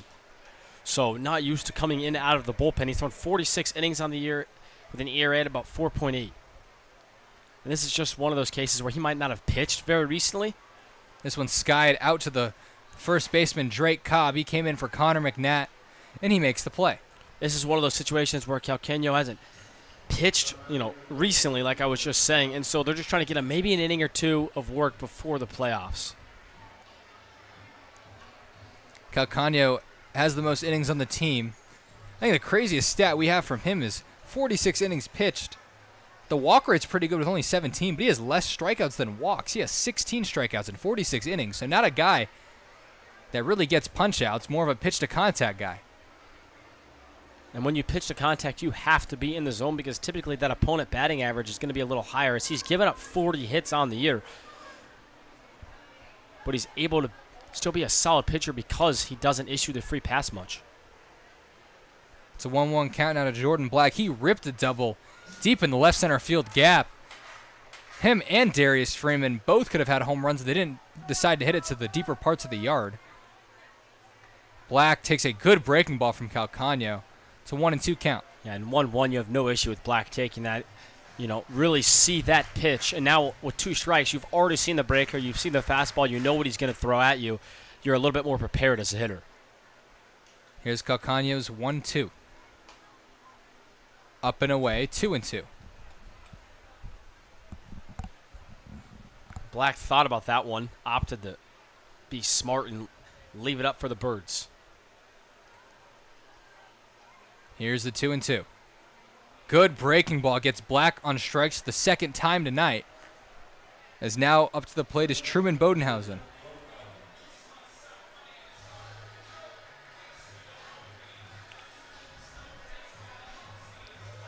Mustangs starting to make some changes in the field as they took out Jeter Mose for Jaden Little, and Easton Bruce awaits on deck.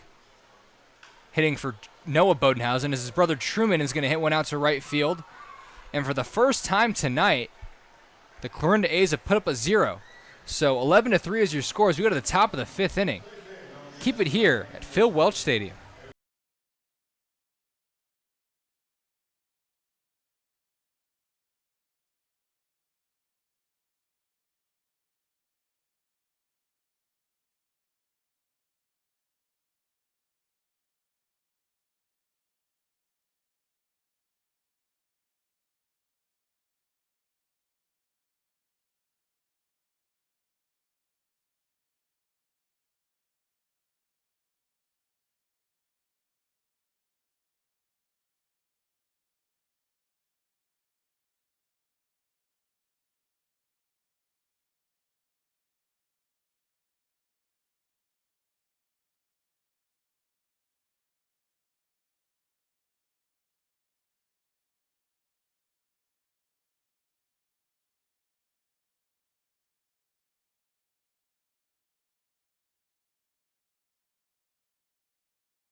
Camden Lutz, the new pitcher for the Mustangs, takes over pitching duties. Jace Johnson went an inning and a third, giving up 1 hit and no runs. A lot of defensive changes for the Mustangs. We mentioned Jaden Little came in last inning, but a brand new outfield and all lefty outfield. Frank Gall is in left, Easton Bruce in center, and Jackson Glick in right. It's a 2-1 count to Sean Bazemore. He is 1 for 2 on the day. Kind of what we talked about earlier. Head coach Johnny Coy trying to get everyone just a little bit more action before the playoffs as the regular season comes to an end tonight. Even count now to Sean Bazemore. Here's the pitch from Lutz. Fastball downstairs, full count. Lutz on the year has 10 appearances, 5 of them starting, 5 of them in relief. ERA of 3.86. He's thrown a lot. He's 4th on the team in innings with 32 2/3. That one lined up to right field. Glick might have a play at first, but it goes off of his glove. So a single for Sean Bazemore. As we have a runner on first and no one out. Another defensive change. Carson Schrack takes over shortstop duties here tonight. Lutz also threw 44 innings at North Central Community College in the regular season. So he has thrown a lot. There's a lot of innings on that arm of Camden Lutz.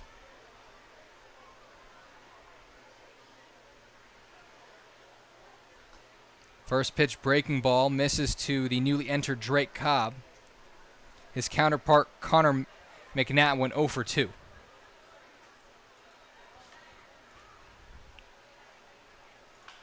This one hit hard to Black at third. He's going to go the short way for 1 and on to first for 2. So Drake Cobb enters the ball game and immediately grounds into a double play. Good pitching from Camden Lutz, able to get Cobb out in front as he spikes one right to Jordan Black, and Black does the rest. And a good term, Drake Cobb not known for his speed, but a very quick double play for the Mustangs. Well, it had to be quick. Cobb, again, not known for his speed, but it wasn't hit all that hard, so it didn't give anyone in this Mustang infield a lot of time. That's going to bring up Tyler Macon now. It's a 1-1 count to him. Macon is 1 for 1 on the day with a walk and a single. He came around to score in the second. This one fouled off. It'll make the count 0-2. Excuse me, 1-2.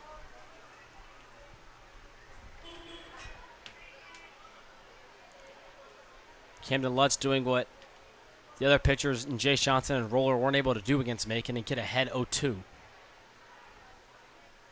That makes the count. Scoreboard says 1-2. I have 2-2.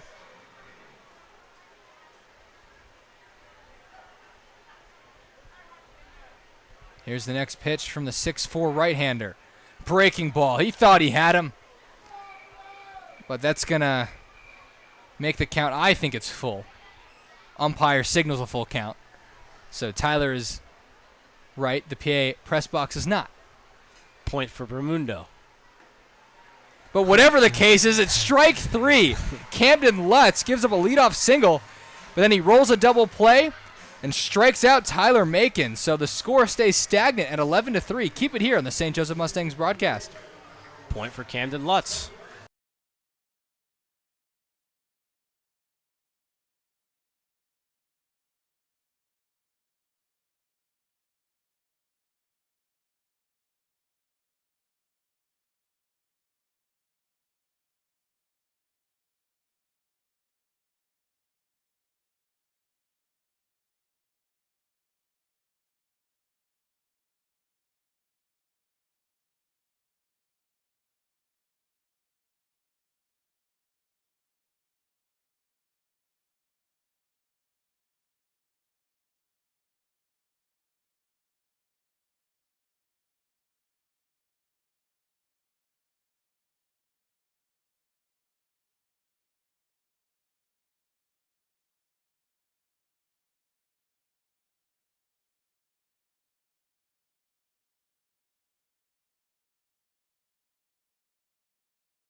Frank Gall, the defensive replacement, comes in to hit for Noah Bodenhausen as he takes a pitch on the inside, off the inside corner for a ball. On deck is Easton Bruce. He's hitting for Trevor McCullum, and then right behind him is Jackson Glick. That one hit pretty well to right, but gonna be foul. 1-1.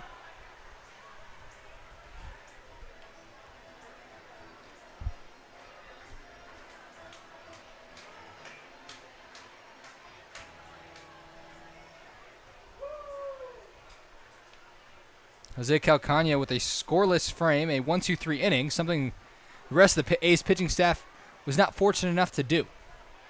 Well, a 1-2-3 inning, how about just getting out of the inning without allowing a crooked number? Yeah, Mustangs scored 5 runs in the first, 4 in the second, and 2 in the third. Good for 11 runs here. That one hit deep out to right field. And Frank Gall is going to bat flip that one. That ball was gone. See ya.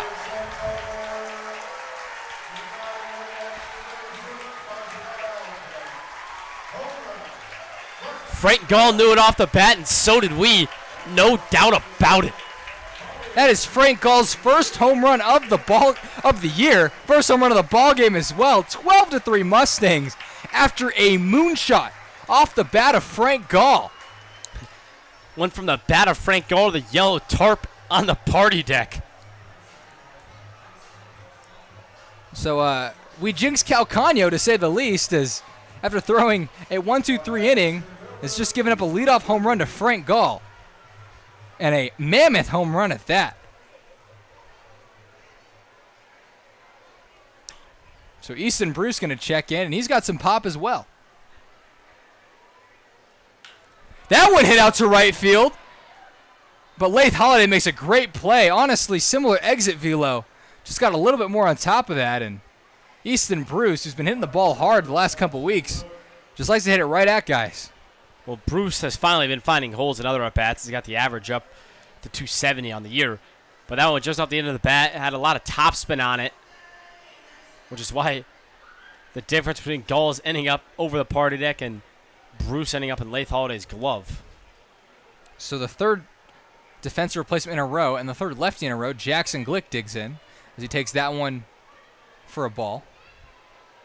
Shoot, why not one more hard hit ball over that party deck from Jackson Glick right here? He does not have a home run yet this season, but neither did Frank Gall. That one's not going to go off the party deck. In fact, it's going to go straight to Calcagno, and he makes the play. So after Frank Gall's solo shot, it'll be 2 outs. Let's bring in Jaden Little, who's another defensive replacement.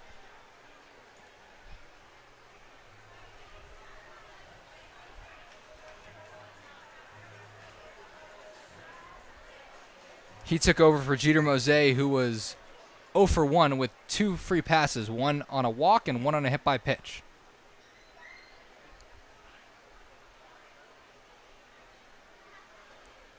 First pitch, breaking ball, misses inside.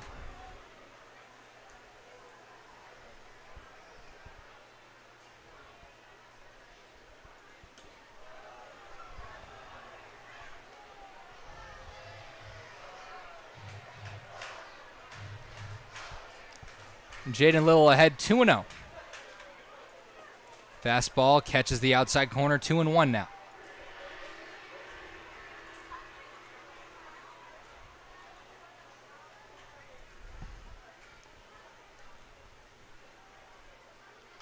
Little going to pop this one off to the right. Should get out of play, and it does.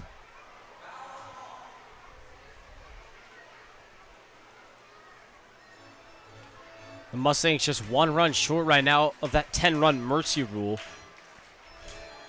We're only in the 5th inning. We have to play 7 either way, so still plenty of time if the Mustangs are going for that early spread. Here's the 2-2 to Little. Good breaking ball, fouled off toward the parking lot. It's actually nice to see the Mustangs dominate a team, and dominate a good team at that. Yeah, I would agree with that statement wholeheartedly. That one misses, so a full count now.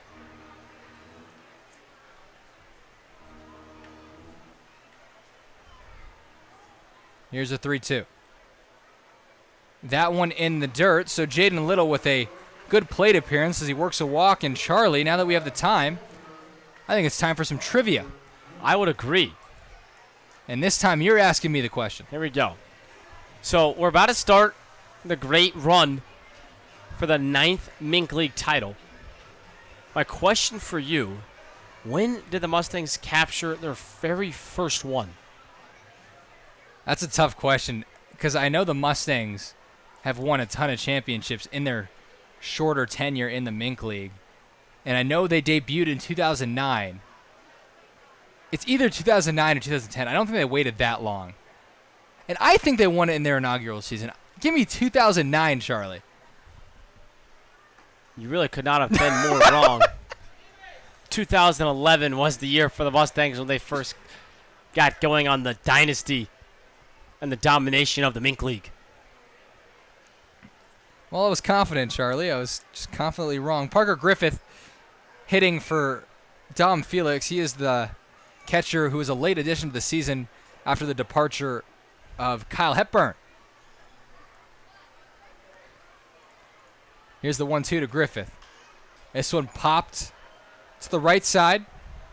Lath Holiday going to run out of room. That ball had the distance. About 20 feet foul, but gave that a pretty good ride down the right field line. Well, Griffith, a bigger guy, definitely has some pop in his bat. That one looked like it was popped up, and it just carried out of here.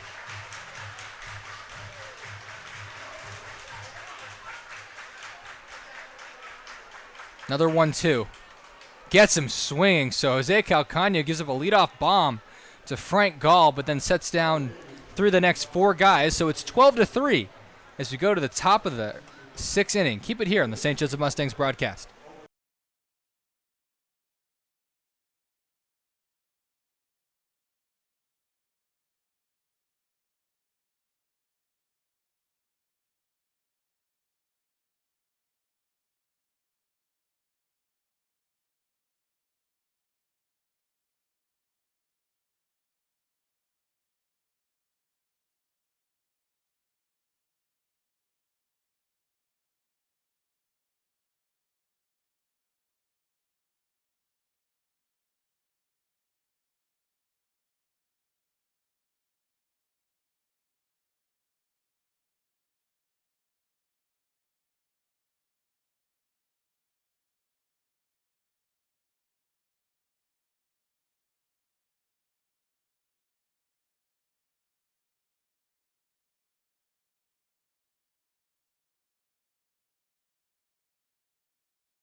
Tyler Bermundo and Charlie Marshall welcome you back to Phil Welch Stadium. It has been all Mustangs tonight as they lead at 12-3. They're rolling out their 4th pitcher, and this is Michael Infranca, the lefty out of Johnson County Community College. At Johnson County, this past year had a 3.54 ERA, picked up 2 saves So appeared in a good amount of innings for the Cavaliers. Now in terms of performance for the Mustangs, he's thrown 18 in the third innings this year with a 3.44 ERA. So almost an identical ERA and almost identical production for Franca. Mr. Consistent. He's facing Evan Smallwood now. 0-1 count. This one fouled off to the right again. And Franca with a shaky start to the year, but then has looked tremendous in the latter half of this season. Probably one of the number one options in terms of left-handers out of the bullpen for Johnny Coy. Yeah, it's hard to disagree with that, with how good he's been, especially as of lately.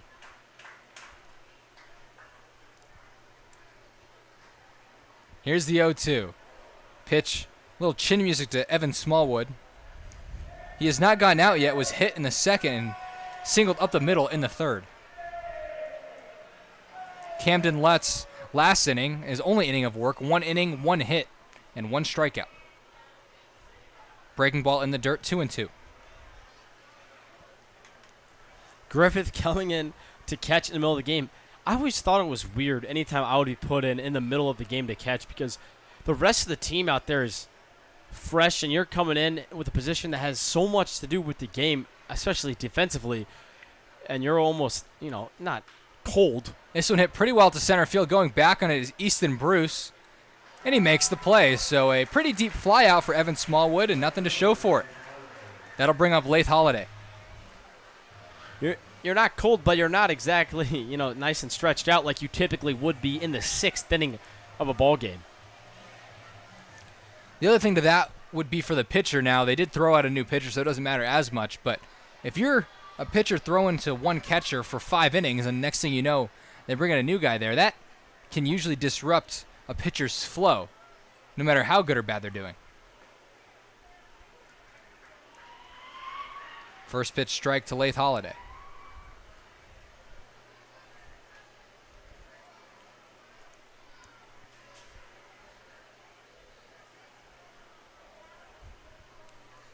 Here's the 0-1.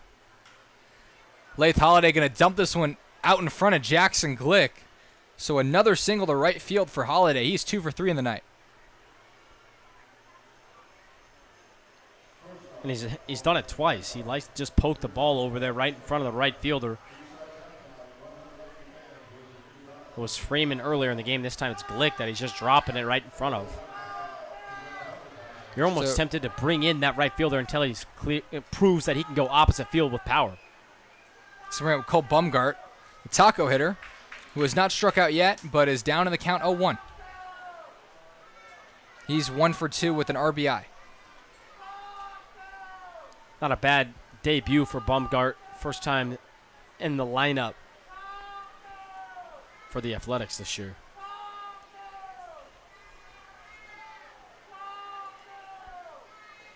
That one just downstairs. Parker Lambeth tried to bring it back. Excuse me. Griffith. Parker Lambeth. I don't know why that name came into my head. He's not even playing today, at least for one of these two teams. Here's the 1-1. 1-2. Charlie and I were playing a game earlier where we gave someone the last name out of any player in the Mink League and had to guess their first name, and we've done so much research where we've gotten pretty good at it. We didn't even talk about Parker Lambeth, but for some reason he's the one I think is catching for the Mustangs. And we were a little too good at that game. And Franca picked over. I think that was more to reset the pitch clock, get a new sign from his catcher, as that wasn't really an attempt to even keep the runner close. He just needed a reset mentally and physically. 1-2. Checked by Cole Bumgart, so it's 2-2. I guess they're both named Parker, so I'll give myself that benefit of the doubt. But Parker Griffith. Here's the 2-2 from Franca. That one skied out to center field. Bruce coming in a little bit, and he makes the play. 2 outs for the newly entered Michael Franca. And that was the definition of a can of corn if you're an outfielder. Yeah, cut off the end of the bat, hung up there for a good amount of time, and Bruce had to come in about 10 steps.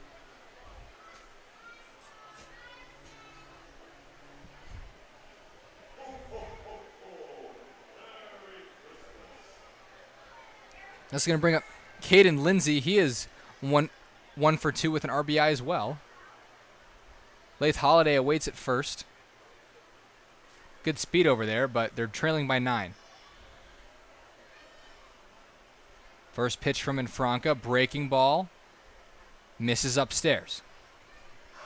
Franca's gone first pitch breaking ball twice already, and he's only faced 2 batters. Or now his third.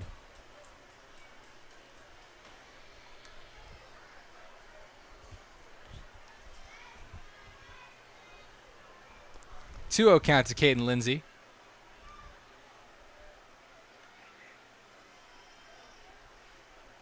And Franca gets the sign.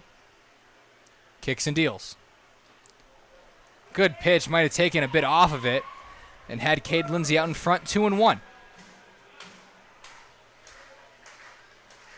I wish we had one of those TrackMan, Rapsodos sitting in here that would tell us the exact pitch, exact spin rate, velocity on every pitch thrown this season. Here's the 2-1.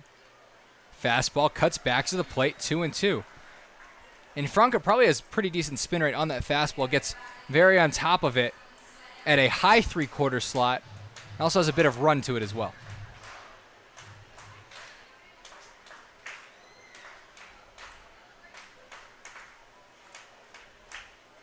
Long time to get the sign for Infranca. He gets it now, 2-2. Breaking ball, strike 3. Caden Lindsay goes down swinging. Michael Infranca gives up a hit and no runs. 12-3 will remain the score as we go to the bottom of the 6th inning. Keep it here at Phil Welch Stadium.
You can't do that to me.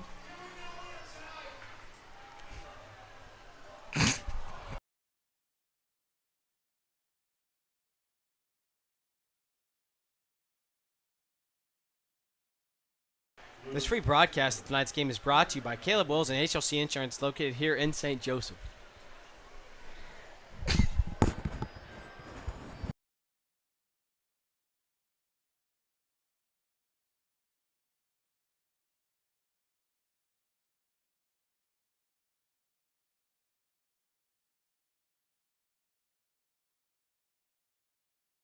HLC Insurance specializes in helping individuals, families, seniors, and small businesses with all things health coverage, including dental, vision,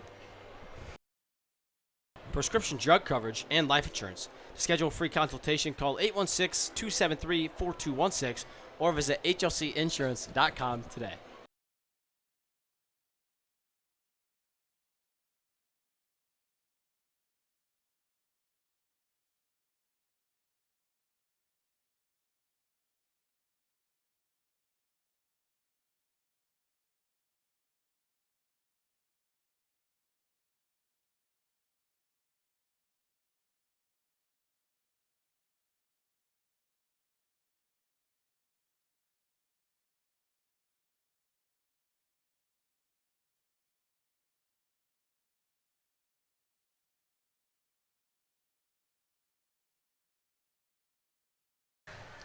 You just got a nice shot of Santa, who was trying to sneak his way onto Phil Welch. This is Christmas in July here tonight.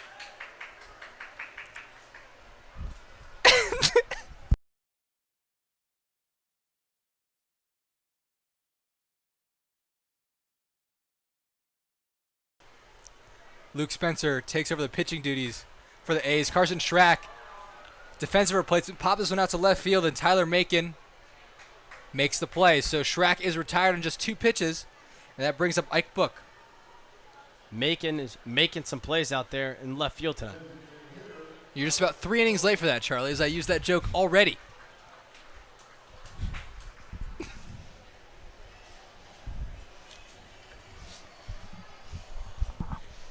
I apologize. We've been laughing at the Santa in left field, and then when that came back to the cut, that caught us so off guard.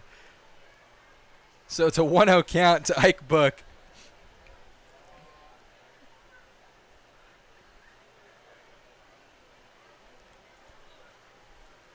Book gonna line that one up the middle.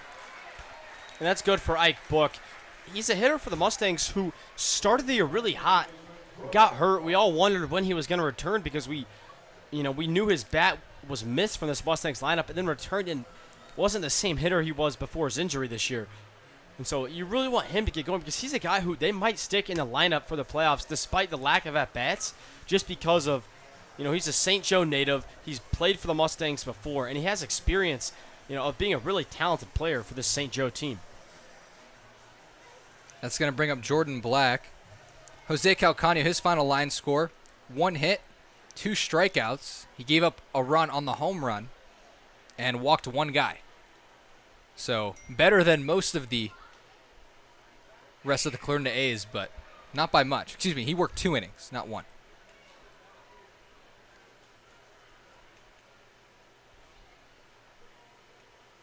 Here's the 1-0 to Jordan Black. This one hit out to right field. Laith Holiday going back quite a bit. And he catches that with a foot to spare. That ball was almost out to the party deck, and Jordan Black nearly had an Oppo taco. And if Black was able to get that taco, it would have been almost all she wrote for the game tonight, as that would have given the Mustangs an 11-run lead as we would have headed into the 7th inning. As that's going to bring up, who did the PA announcer just say? It's not Truman Bodenhausen, that's for sure. I believe that's Roy Holcomb. So the starting pitcher, or one of the pitchers yesterday, getting a chance to swing it. On the year, Roy Holcomb's 0 for 1. And he's down 0-2.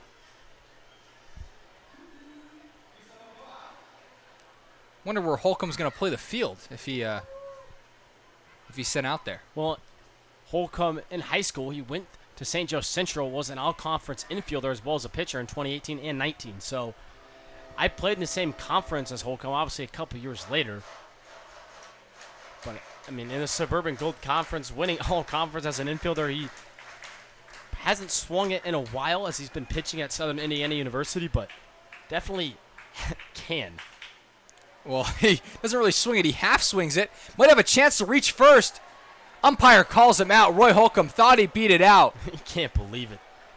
Instead, the Mustangs will have to hit the bottom of the 7th no matter what. 12-3 is your score as we go to the top of the 7th inning. Keep it here on the St. Joseph Mustangs live stream.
12-3 Mustangs, as it's been all St. Joe here tonight. Kai Holiday a chance to dig in, the Mink League leader in average. Had a 385 average coming into this ball game, but has dipped significantly as he has not gotten a hit tonight. 0 for 3. And he's set to face Jaron Guck, who came in to pitch for Franca. He's the 5th pitcher the Mustangs have rolled out tonight. In Franca, 1 inning, 1 hit, and 1 strikeout. Well, Holiday, a batter who usually relies on his speed for that average so many times, he'll just spike a ball into the ground and dig it out. But tonight, the Mustang infielders have been all over it. Blacks made a nice play to take a hit away, and so was Mason Holden earlier in this game.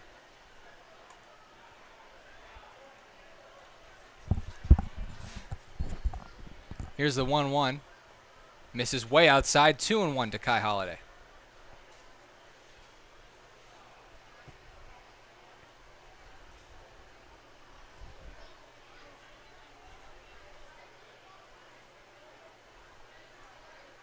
Guck comes set for the 2-1. This one grounded foul. 2-2.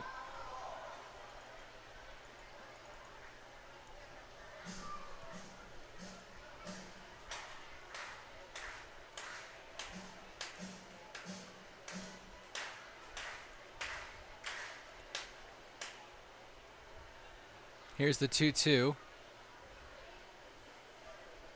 Kai Holiday has only struck out 18 times in his 148 at-bats, so tough guy to punch out. I thought he got him there, but it's 3-2.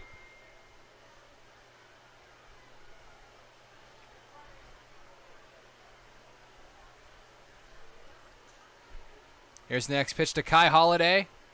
Downstairs, not the guy you want to walk, as he is tremendous on the base paths.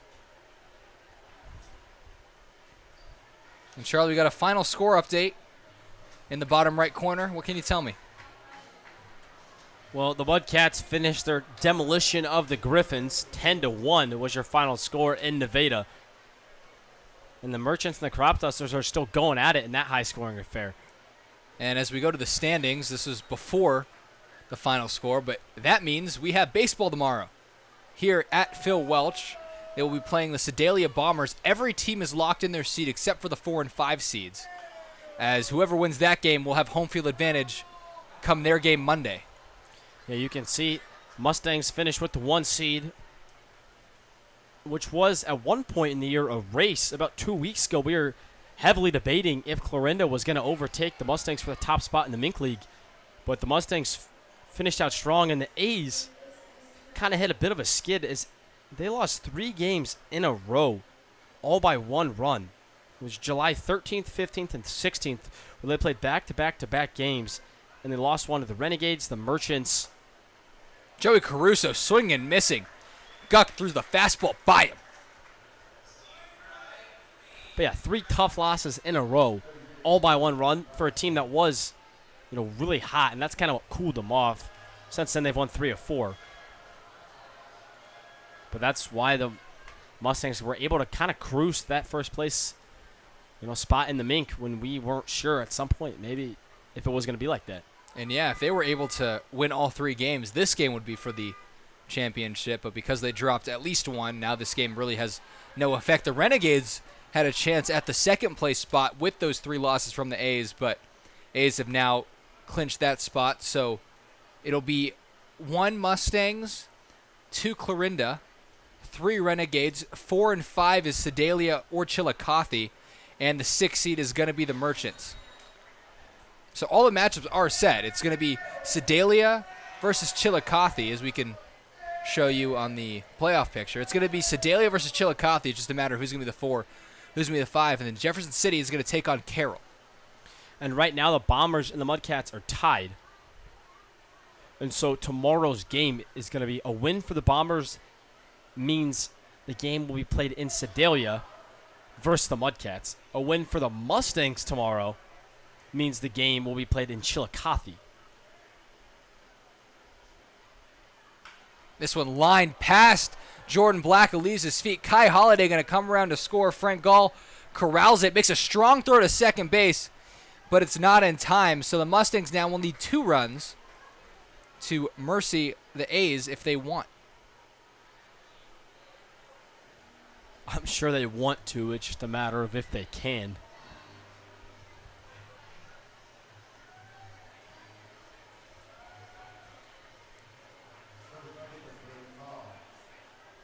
I'll bring up Drake Cobb, so Sean Bazemore credited with an RBI double. That's his third hit of the night. Bazemore having quite that offensively, but one to forget on the mound. It feels like forever ago at this point. He started this game. Even I forgot about that. And I think he would hope to forget about it. As it's a tale of two games for Sean Bazemore. He went 2/3 of an inning, giving up 5 runs, but also is going 2 for 3. That one lined, bobbled out there at second base by Roy Holcomb, playing out of position. Wow, that's a pitcher playing second base. That's what I can say. Not something you see every day. Holcomb had a second shot at it. I mean, a tough play. He had to go up and get it. And you're not used to that. You know Holcomb's eyes got big. He hasn't seen a line drive hit at him in a while, especially from the second base position. So after the error, it'll be first and second and 1 out. Squaring away is Tyler Macon. We know he has some speed. And the A's just trying to keep the line moving if they want any chance at coming back, even though this game really doesn't mean much.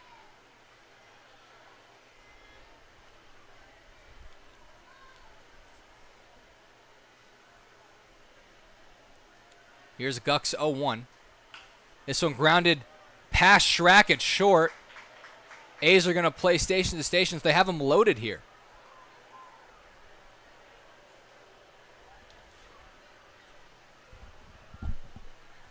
Tell you what, Charlie, Jaron Guck was lights out for 2/3 of the season, but has really struggled as of late. Yeah, that's not. You don't want to knock on Guck too much. He's been, facing some of the better teams when coming in out of relief. Right now, just giving up a little bit too hard of contact, and just kind of going in the wrong spots. That'll bring up Evan Smallwood. As he takes that one on the outside corner.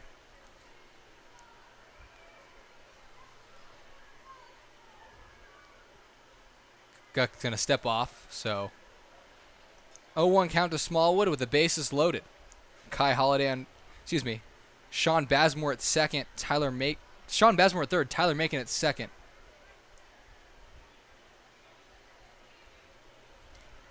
I can't read my own handwriting, Charlie. So Sean Bazemore at third, Drake Cobb at second, Tyler Macon at first. There we go. And Guck continues to shake Griffith off. Just a pitcher and catcher who have not spent much time together this year. A lack of communication is causing Guck to, a couple shakes every pitch. That one lined out to Frank Gallin left. That's going to bring in at least one. As the A's decide not to send the runner Drake Cobb going home, so bases will still be loaded, and it's 12-5. That's going to call for a mound visit. Guck in his own head right now, and it's really obvious to see from here because he's a pitcher with great stuff, but he's not getting ahead of these hitters, and it's forcing him to just kind of, he's really questioning what he wants to do on the mound right now. Well, I have the chance, Charlie. Why don't we look at the remaining schedule for the rest of the year for the Mustangs? A lot of it is up in the air. But there is a maximum amount of 5 games and a minimum of 2 more. We play Sedalia tomorrow at 3, and then the Mustangs will play the lowest remaining seed, so the team with the highest number seed, but the worst team left in the pool. The better team will play Clarinda on Tuesday. Day off Wednesday, and then Thursday they would travel away to whoever team they're going to play in the championship. And the last 2 games, they come back home. So a lot up in the air, but we will fill you in as this season progresses, this postseason progresses. Yeah, and that first game of the championship played on the road because the Mustangs are the 1 seed, and that's how it works in the Mink League. The 1 seed gets the second 2 at home. So if they're able to win the Mink League, it will be won at Phil Welch. Yeah, no matter what. And really, I wouldn't be surprised if we're back here next, I don't want to say Saturday, but at least next Friday, taking on Clarinda. But again, it's single elimination, so who knows? Any team could be anyone. It could be we could see Carroll. Who knows? Here's the 0-2 to Lath Holiday. Good breaking ball. Jaron Guck gets him with the bases loaded. 2 outs now. And that's a big strikeout for Guck. At this point, you're just in damage control. You've already allowed 2 runs. You've given up a couple hits this inning. Don't let it get any worse. Your team still has a 7-run lead. Everything is fine if you can get one more out right here. And no one better than the taco hitter, Cole Bumgart. Cole Bumgart 1 for 3 on the night. That one gets Pats. Parker Griffith, and that's going to be another run, 12-6.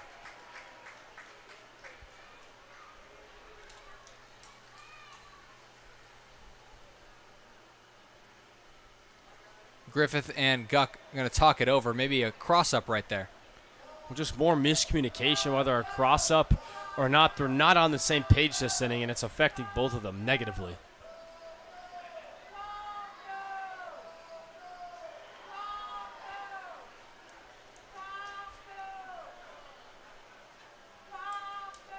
Guck gets ready for the 1-0 to Cole Bumgart. Blows it by him, 1-1. That's high velocity from Jaron Guck. He needs to just stick with that. He's given a couple hits this inning off the breaking ball. Bottom part of the lineup, make him hit the fastball. Here's the 1-1. It's a breaking ball, and he gets him. 1-2. Same time, it looks like he's trusting that breaking ball right now. I know he threw that one to the backstop a couple pitches ago. But that has been his out pitch tonight.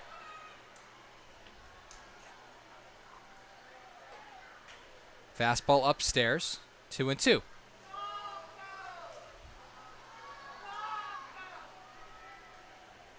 Cole Bumgart, the taco hitter, has not struck out yet. But this would be a time for it. And another miscommunication, that one to the backstop. Also could have been strike 3, I'm not sure. Cole Bumgart ran to first. So he ran to first thinking it was a drop third. Actually, the smart thing to do. So he's going to come back. But the run's going to count.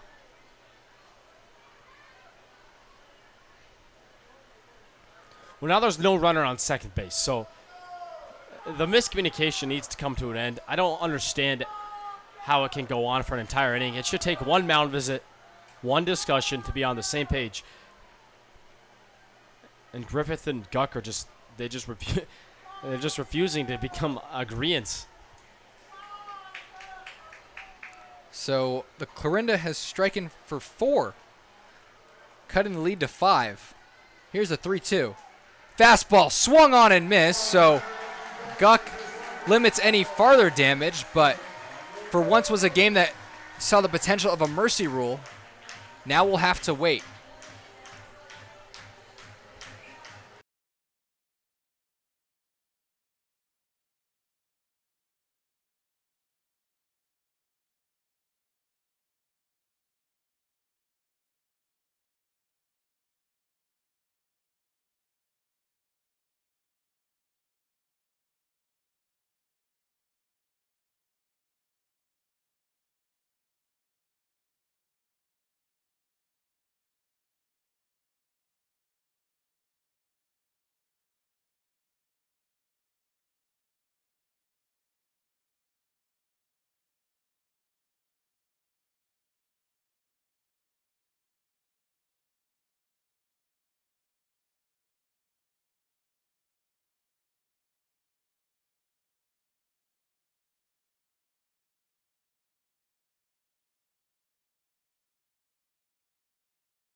Welcome back to the friendly confines of Phil Welch Stadium. Digging in now is Frank Gall, and he got into one last time.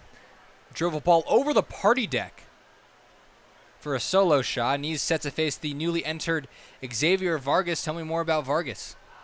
Vargas on the year, not a guy who relies on the command.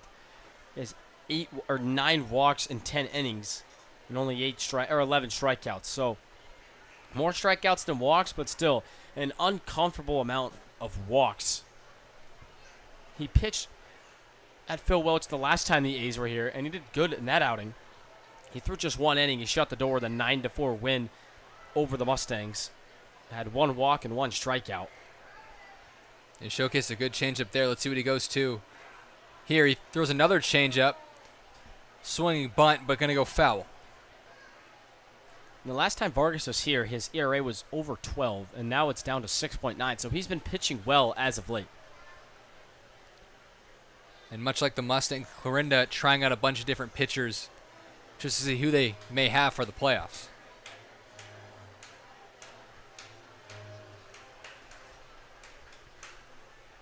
Here's the 1-2. Gall going to chop this one to first straight. Cobb plays it on a couple hops and makes the play. So Gall now 1 for 2 with the home run, and that's going to bring up Easton Bruce.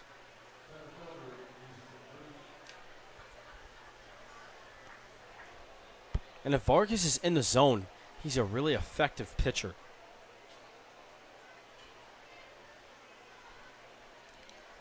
After the home run from Gall a couple innings ago, Bruce on the first pitch ripped one out to right field and missed a home run of his own by a couple feet.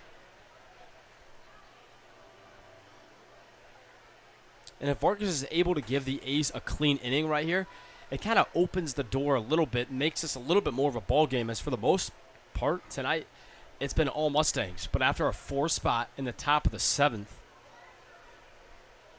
we're back it's a ball game again. It is really not anything what we expected. We thought it was going to be a potential mercy rule. I know it's Clarinda being a great team, a number 2 team, but it was all Mustangs really up until this past half inning as they struck for 4. But it was 12-3. We were just counting down the minutes until Mustangs mercy. That one off the glove of Vargas, hit to the second baseman, and Smallwood makes the play. Score that a 1-4-3. And Vargas has 2 outs here in the bottom of the 7th. Well, good play from Nico Vargas to tip it right to Smallwood, but it was more of a joke as, again, the pitcher doesn't want to be reaching for those balls. Needs to let it go, let his infielders just make the play.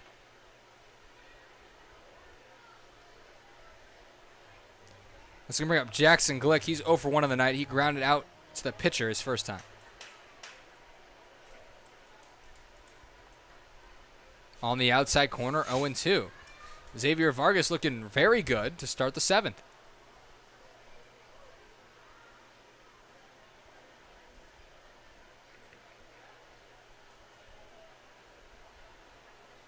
Here's the 0-2. Pitch misses downstairs, 1-2.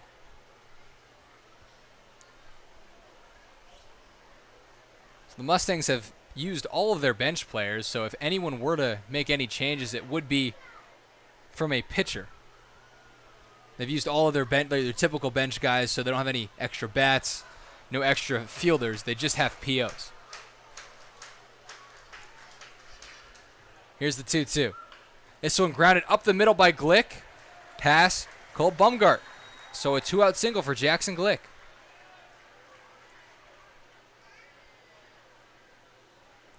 It's going to bring up Jaden Little.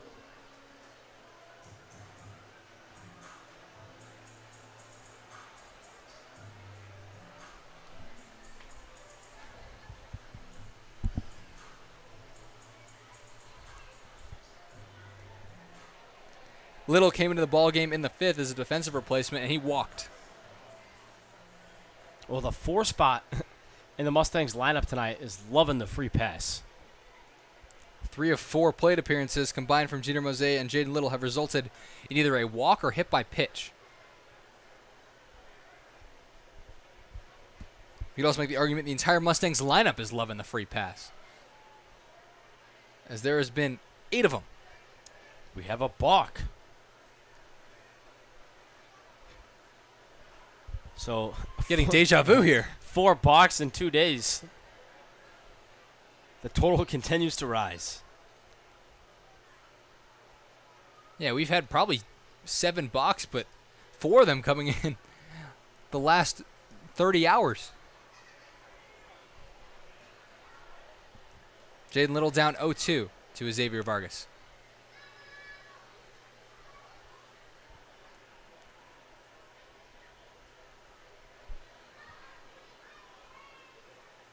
Clarinda out hitting the Mustangs now, 12-11. Good jump from Glick, as he would have stolen third base, but Jaden Little strikes out anyway. So the Mustangs have failed to muster up much offense since the third inning. They only have 1 run in the last 4, as the score remains 12-7. Keep it here at Phil Welch Stadium.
Frank Gall overtakes pitching duties. He was in left field, and as I mentioned last inning, the Mustangs only have POs left on their bench, so Aaron Harrington is playing left field. We got Aaron Harrington in left, Roy Holcomb at second. And that's it. 1-0 to Caden Lindsay. So Jaron Guck gave up 4 last inning. He also struck out 3, so his final line score, 1 inning pitched, 3 hits, 4 runs, 3 earned, 1 walk, and 3 strikeouts. Gall finds the strike zone here, makes the count 2-1. Not the most Jaron Guck-like inning of all time, but doesn't take away from the pregame where he was awarded the Community Service Award for Mustang players. A very, prestigious award. Only one Mustang is picked for that every year, and this year it was Jaron Guck. We mentioned before it was Jaden Little in 2023 and Trevor McCullum in 2022. So congrats to Jaron Guck. Here's the 2-2. Good breaking ball from Gall. Gets Caden Lindsay the second time in his many plate appearances, the last 2 innings. He struck out the last 2 at-bats. He was 1 for 3 going into that plate appearance. And Gall, not just a position player. We should probably get that straight. He only has pitched 2 innings so far this year for the Mustangs. He's given up 2 runs. But he was a two-way at Maple Woods. Threw a good amount at Maple Woods, actually. And He was awarded the Maple Woods Male Athlete of the Year. A lot of accolades for Frank Gall. Here's the 1-1 to Kai Holiday. Breaking ball upstairs, 2-1. To be exact, Gall started 11 games on the mound for Maple Woods and had over 10 Ks per nine with an ERA of over 5.5. Holiday takes that one downstairs, 3-1.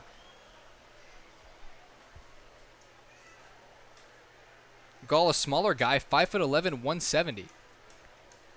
But he shows some pop with the bat and shows some pretty good velo on the mound. 3-2 count to Kai Holiday.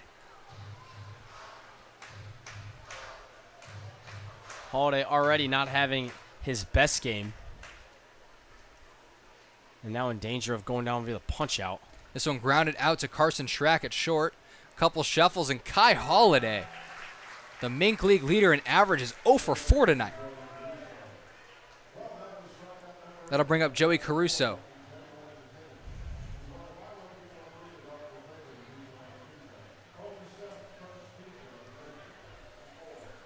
Caruso 0 for 3 with a walk and a strikeout.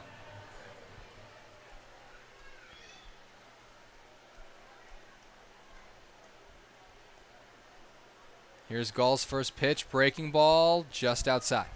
And lefty, sometimes that allows left-handed pitchers to get more shape on their breaking ball. They like to throw it versus lefties. They feel more comfortable doing so. They can also tunnel it with a fastball as he goes breaking ball away. A fastball that started around the same tunnel and gave him fits on the inside part of the plate. 1-1.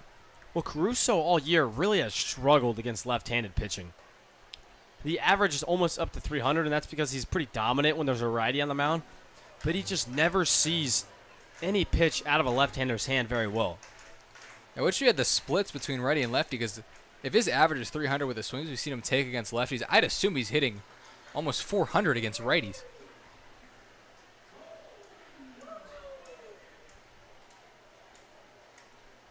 Top of the lineup for the A's really struggled here as they are a combined 0 for 7. And that's not like them at all. Bazemore averages at 341, Kai Holiday 385, and Caruso 295. So between those three hitters, it's usually a hit parade. Well, it's a bit of a walk parade, though, as they've had a couple at the top of the lineup. Sean Bazemore, the one guy in this lineup that has really been hitting the ball great tonight, as he's 3 for 4 with a double and 2 RBIs.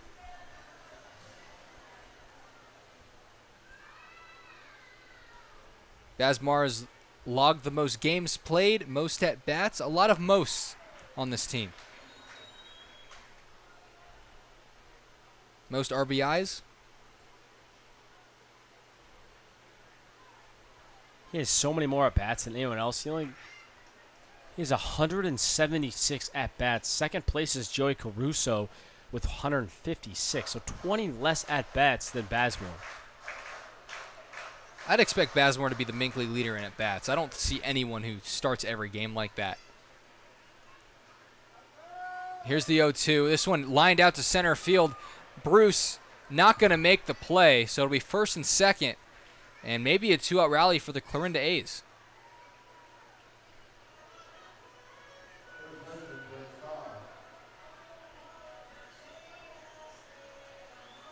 So Bazemore 4 for 5 tonight.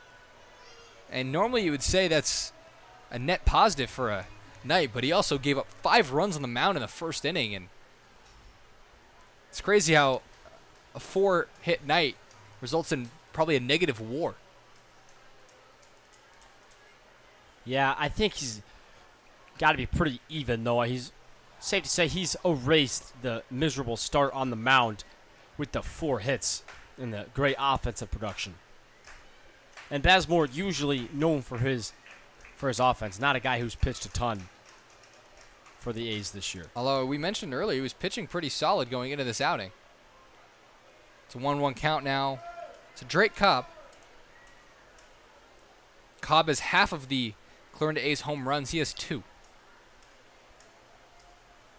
And Cobb didn't start tonight. He came in late in the game as the defensive replacement at first base. Here's the 1-1.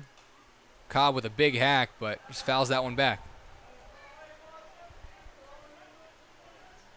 And this is a big pitch from Frank Gall. He had 2 quick outs in this one. Then he's had a little bit of trouble ending this inning with Bazemore and Caruso. A couple of guys on. You don't want this game to get any closer. A 5-run lead feels pretty comfortable, but they cut this to 3, and all of a sudden the A's have battled back and might have a chance in this one. Here's the 1-2. Fastball upstairs, 2-2. Bazemore's getting really far off first base after every pitch. But Griffith and Little don't appear to be very interested in going for a back pick in this situation with 2 outs. I don't see why you would. There's a runner ahead of you, and there's no point in throwing a ball in the right field if you don't have to. He can't go anywhere. We have full count to Drake Cobb.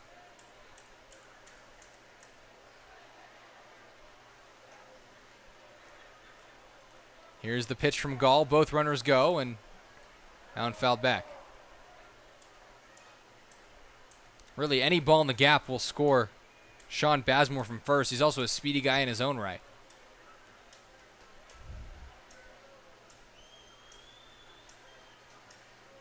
Third in the Mink League in stolen bases with 33 of them. He's also third on the team in stolen bases. It sounds better if you say third in the Mink League. Both runners get their head start, and we'll have to go back.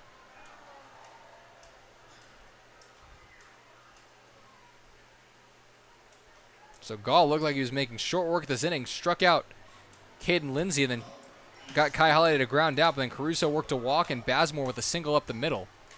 And now is almost at double-digit pitches to this batter in Drake Cobb. Here's the full count offering. Fouled off again.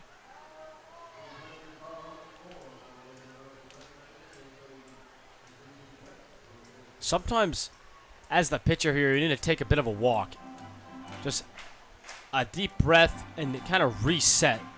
They say if you give the hitter 12 seconds kind of in between pitches, that can cause a tendency to break the streak of foul balls, or if you're a pitcher, you're throwing a lot of balls. Give yourself 12 seconds to, unlock the groove. Gets him looking, strike 3. So Frank Gall works out of a jam and keeps the Mustangs lead at 5. Don't go anywhere. Keep it here on the St. Joseph Mustangs live stream.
Parker Griffith leads it off for the Mustangs in the bottom of the 8th, and offense has been pretty stagnant since the 3rd inning, only scoring once in the last 4. And the A's have chipped away a bit, scores 12-7. the roles reversed from what we're used to seeing from this Mustangs lineup. The guys like to get out, they like to fall behind early and then battle back and come alive offensively late. Tonight, completely different. Scored 11 runs in the first 3 innings, and then, like Tyler said, I've only scored 1 since. That one taken upstairs, so it's a 2-1 count. So this is the last remaining game in the Mink League that is Mink League play. The Jefferson City Renegades having their alumni game, but I don't have track of that right here. But the Merchants beat the Crop Dusters. Doesn't really change much. Changes nothing. It changes nothing for the standings, but a good momentum boost for the Merchants. A walk-off single for Jake McClure with the bases loaded and 1 out.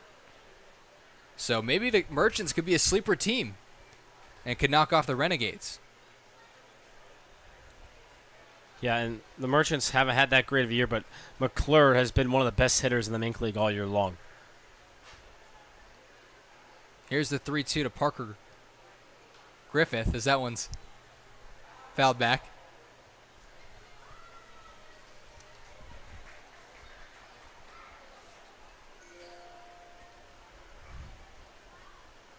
Up 5 in the 8th inning, a pretty comfortable lead. You're never going to complain about more runs, though, if you're the Mustangs. And that's a good start as Parker Griffith works the walk, and that'll bring up Carson Schreck.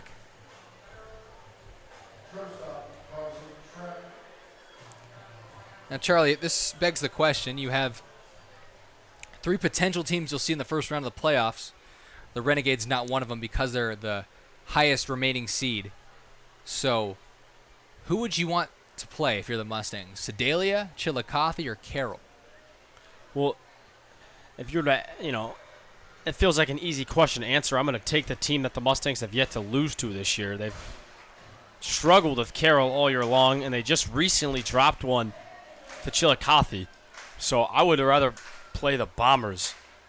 I feel like that gives the Mustangs the best chance to win. This one grounded weakly to the left side. Making the play is Joey Caruso. And it's off the glove of the second baseman, Evan Smallwood. So an error on the third baseman as the Mustangs catch a break here. First and second, and no one out. Yeah, Caruso completely lost his footing and was in the middle of the error as he went to throw the ball to second base. And Smallwood had no chance.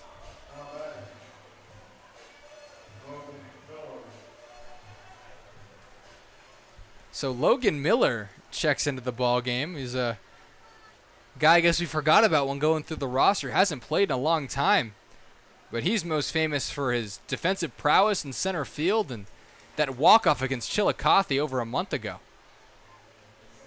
Yeah, Miller's had some flashy moments this year for the Mustangs. Lots of very impressive grabs in center field.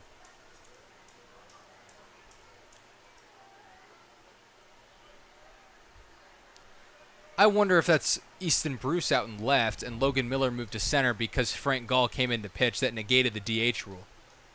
That would make a lot more sense than Aaron Harrington. I don't think they wanted Harrington swinging it.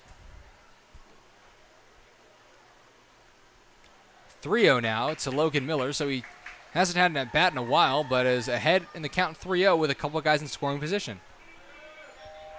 Feels like an opportunity where Miller, not the type of hitter you usually see swing 3-0, but you haven't had an at-bat in a couple of weeks. You're definitely wanting to get a couple hacks up there at the plate. So Miller had 3-0. On deck is Jordan Black, the only guy in the starting 9 still in the lineup. That's going to get away from the catcher, Caden Lindsay. And that's a run for the Mustangs.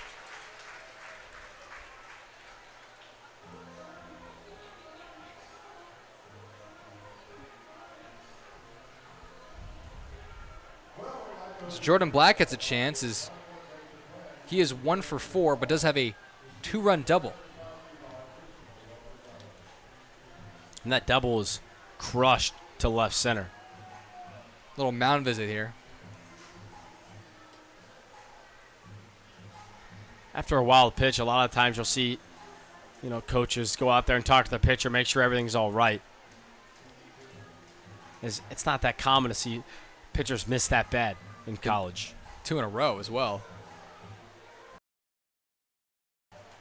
And while this game doesn't matter anything for the standings, it would be nice for the Mustangs to get a bit of momentum going into their playoff game. They start in the semifinals with their first round bye, but it's still a single elimination, so if you don't play well. That one driven deep out to left field.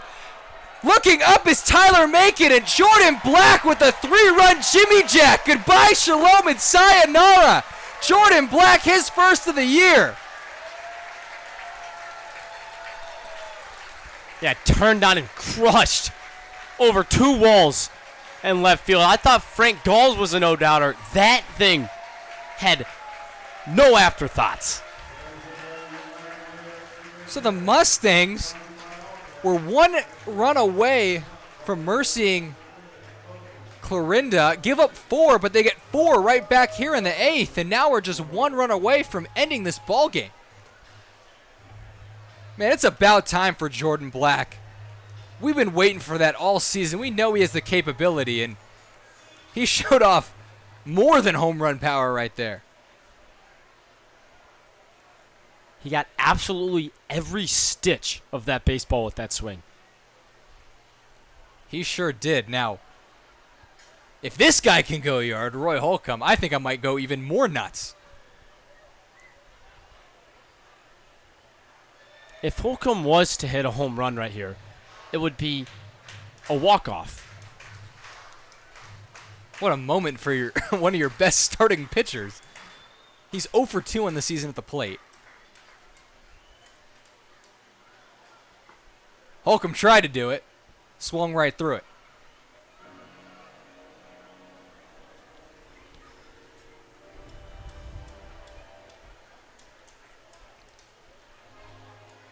It's Frank Gall on deck. He had a home run earlier.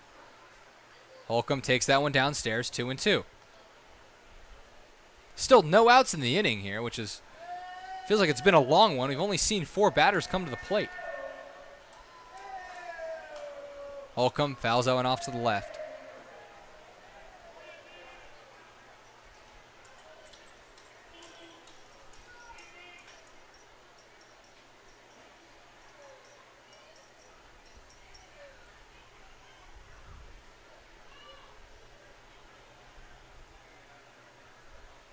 Here's the 2-2. Holcomb a little late, foul zone off again.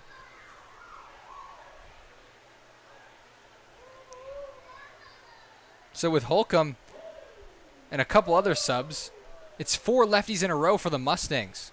Holcomb, the 9-hitter, and then Gall, Easton Bruce, and Jackson Glick. That one downstairs, and the count is full.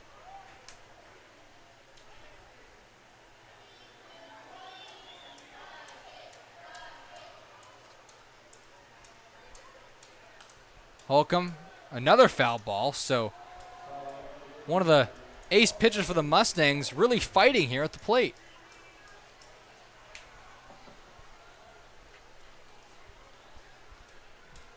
I hope Vargas likes facing lefties. Sure doesn't like facing righties. At least not Jordan Black. But that's going to be a very good at bat for Roy Holcomb as he works a walk on, I want to say, 11 pitches. And Coach Eberle's not warming up anyone else in this game, at least this inning, as he's going to let Vargas either figure it out or kind of die out there in this one. So Gall 1 for 2 with the home run. He's going to line that one to left field. Get on your hoist, Roy. Roy going to go to third. Tyler Macon cuts it off. I thought there was a chance that would be the last swing of the ball game, but Tyler Macon, a very speedy outfielder, keeps Roy Holcomb at third. So it'll be second and third, and the Mustangs 90 feet away from ending this ball game early. And it'll be up to Easton Bruce to do it.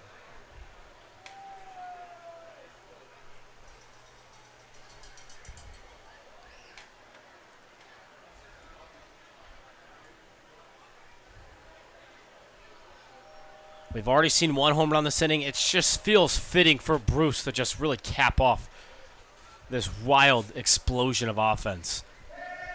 And you talk about momentum going into your playoff game, this is it right here. Putting up a 4 spot and maybe more here in the 8th inning. Bruce, big hack. but nothing to show for it. 1-1.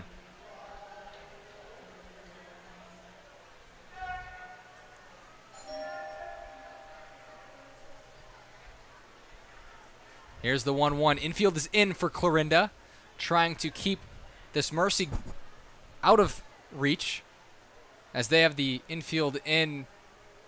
Interesting play, I guess. Well, there's no reason not to. Or, I mean, if a run scores, the game ends, so you might as well treat it like it's a tie game. Get some work in, too. Yeah, it's good game experience. This is the infield that they use a lot, minus Bazemore not playing shortstop. Here's the 2-2. Bruce does it! It's going to be 17-7 your final. Easton Bruce with a line drive single to bring home Roy Holcomb. And the Mustangs mercy the Clarinda A's, and that's huge as the biggest threat to win the Mink League for the Mustangs. They kind of got destroyed here tonight. Yeah, something about a mercy rule to end the year just feels right for the Mustangs. They've dominated this Mink League from start to finish. So 70-7 is your final score here from Phil Welch. Don't go anywhere as we will have the post-game show.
Todd Mundo and Charlie Marshall welcome you to our post-game show as the Mustangs find a fantastic way to end off the season, knocking off the second-place Clarinda A's 17-7. I think this is the first time all year we've had 2 home runs in the same game, as Frank Gall with a solo shot and Jordan Black with a 3-run bomb to left field. Charlie, what else did you see tonight? Yeah, really, really good offense from the Mustangs. They jumped out to a start that we haven't seen in a long time. And against a team like Clarinda is really exciting to see. And then went quiet for just a tiny bit. And the minute we mentioned that, they decided to just go ahead and start depositing the ball over the wall. So offense looked great tonight, and I'm really excited to see what this team's going to do in the playoffs. Now, it was 11-3 in the third inning. Clarinda struck for 4 in the 7th, and the Mustangs roared back with a 5 spot in the 8th. Could have been more if it wasn't for the mercy. Easton Bruce with a walk-off single, if you want to call it. So the Mustangs will play tomorrow at 3 o'clock against Sedalia in a game that doesn't really matter for us. It only matters for the seeding. Chillicothe and Sedalia fighting for the 4 and 5 seeds. But that means the Mustangs are for sure playing their Tuesday game, and they could play Sedalia, Chillicothe, or Carroll, depending on how the postseason shakes up. Clarinda has a first-round bye there. What else can you tell me, Charlie? Yeah, I mean, it's going to be a fun playoff run. I'm really excited for it. I'm excited to see if we end up facing Clarinda in the championship, what this game will do to their confidence level. Again, coming in today was a 3-3 series tied.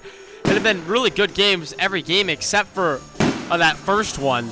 But tonight, a completely different story. I mean, obviously the A's are going to flush it. A game that didn't hold implications, but still, Mustangs got to be feeling really good right now as they make their way into, the Mink League. They're going to try and get number 9.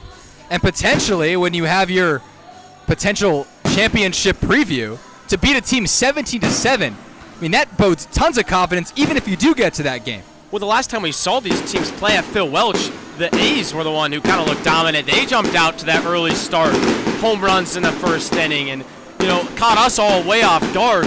Tonight, complete opposite, and again, just really promising stuff from the Mustangs as we head in to the most important time of the season. So the Mustangs are your Mink League champions. We knew that already, but looked very good and head to the playoffs. There's a game tomorrow at 3 o'clock. We'll see about a live stream, but we will definitely be back here Tuesday, as we will let you know who we play as that happens. I'm Tyler Mundo.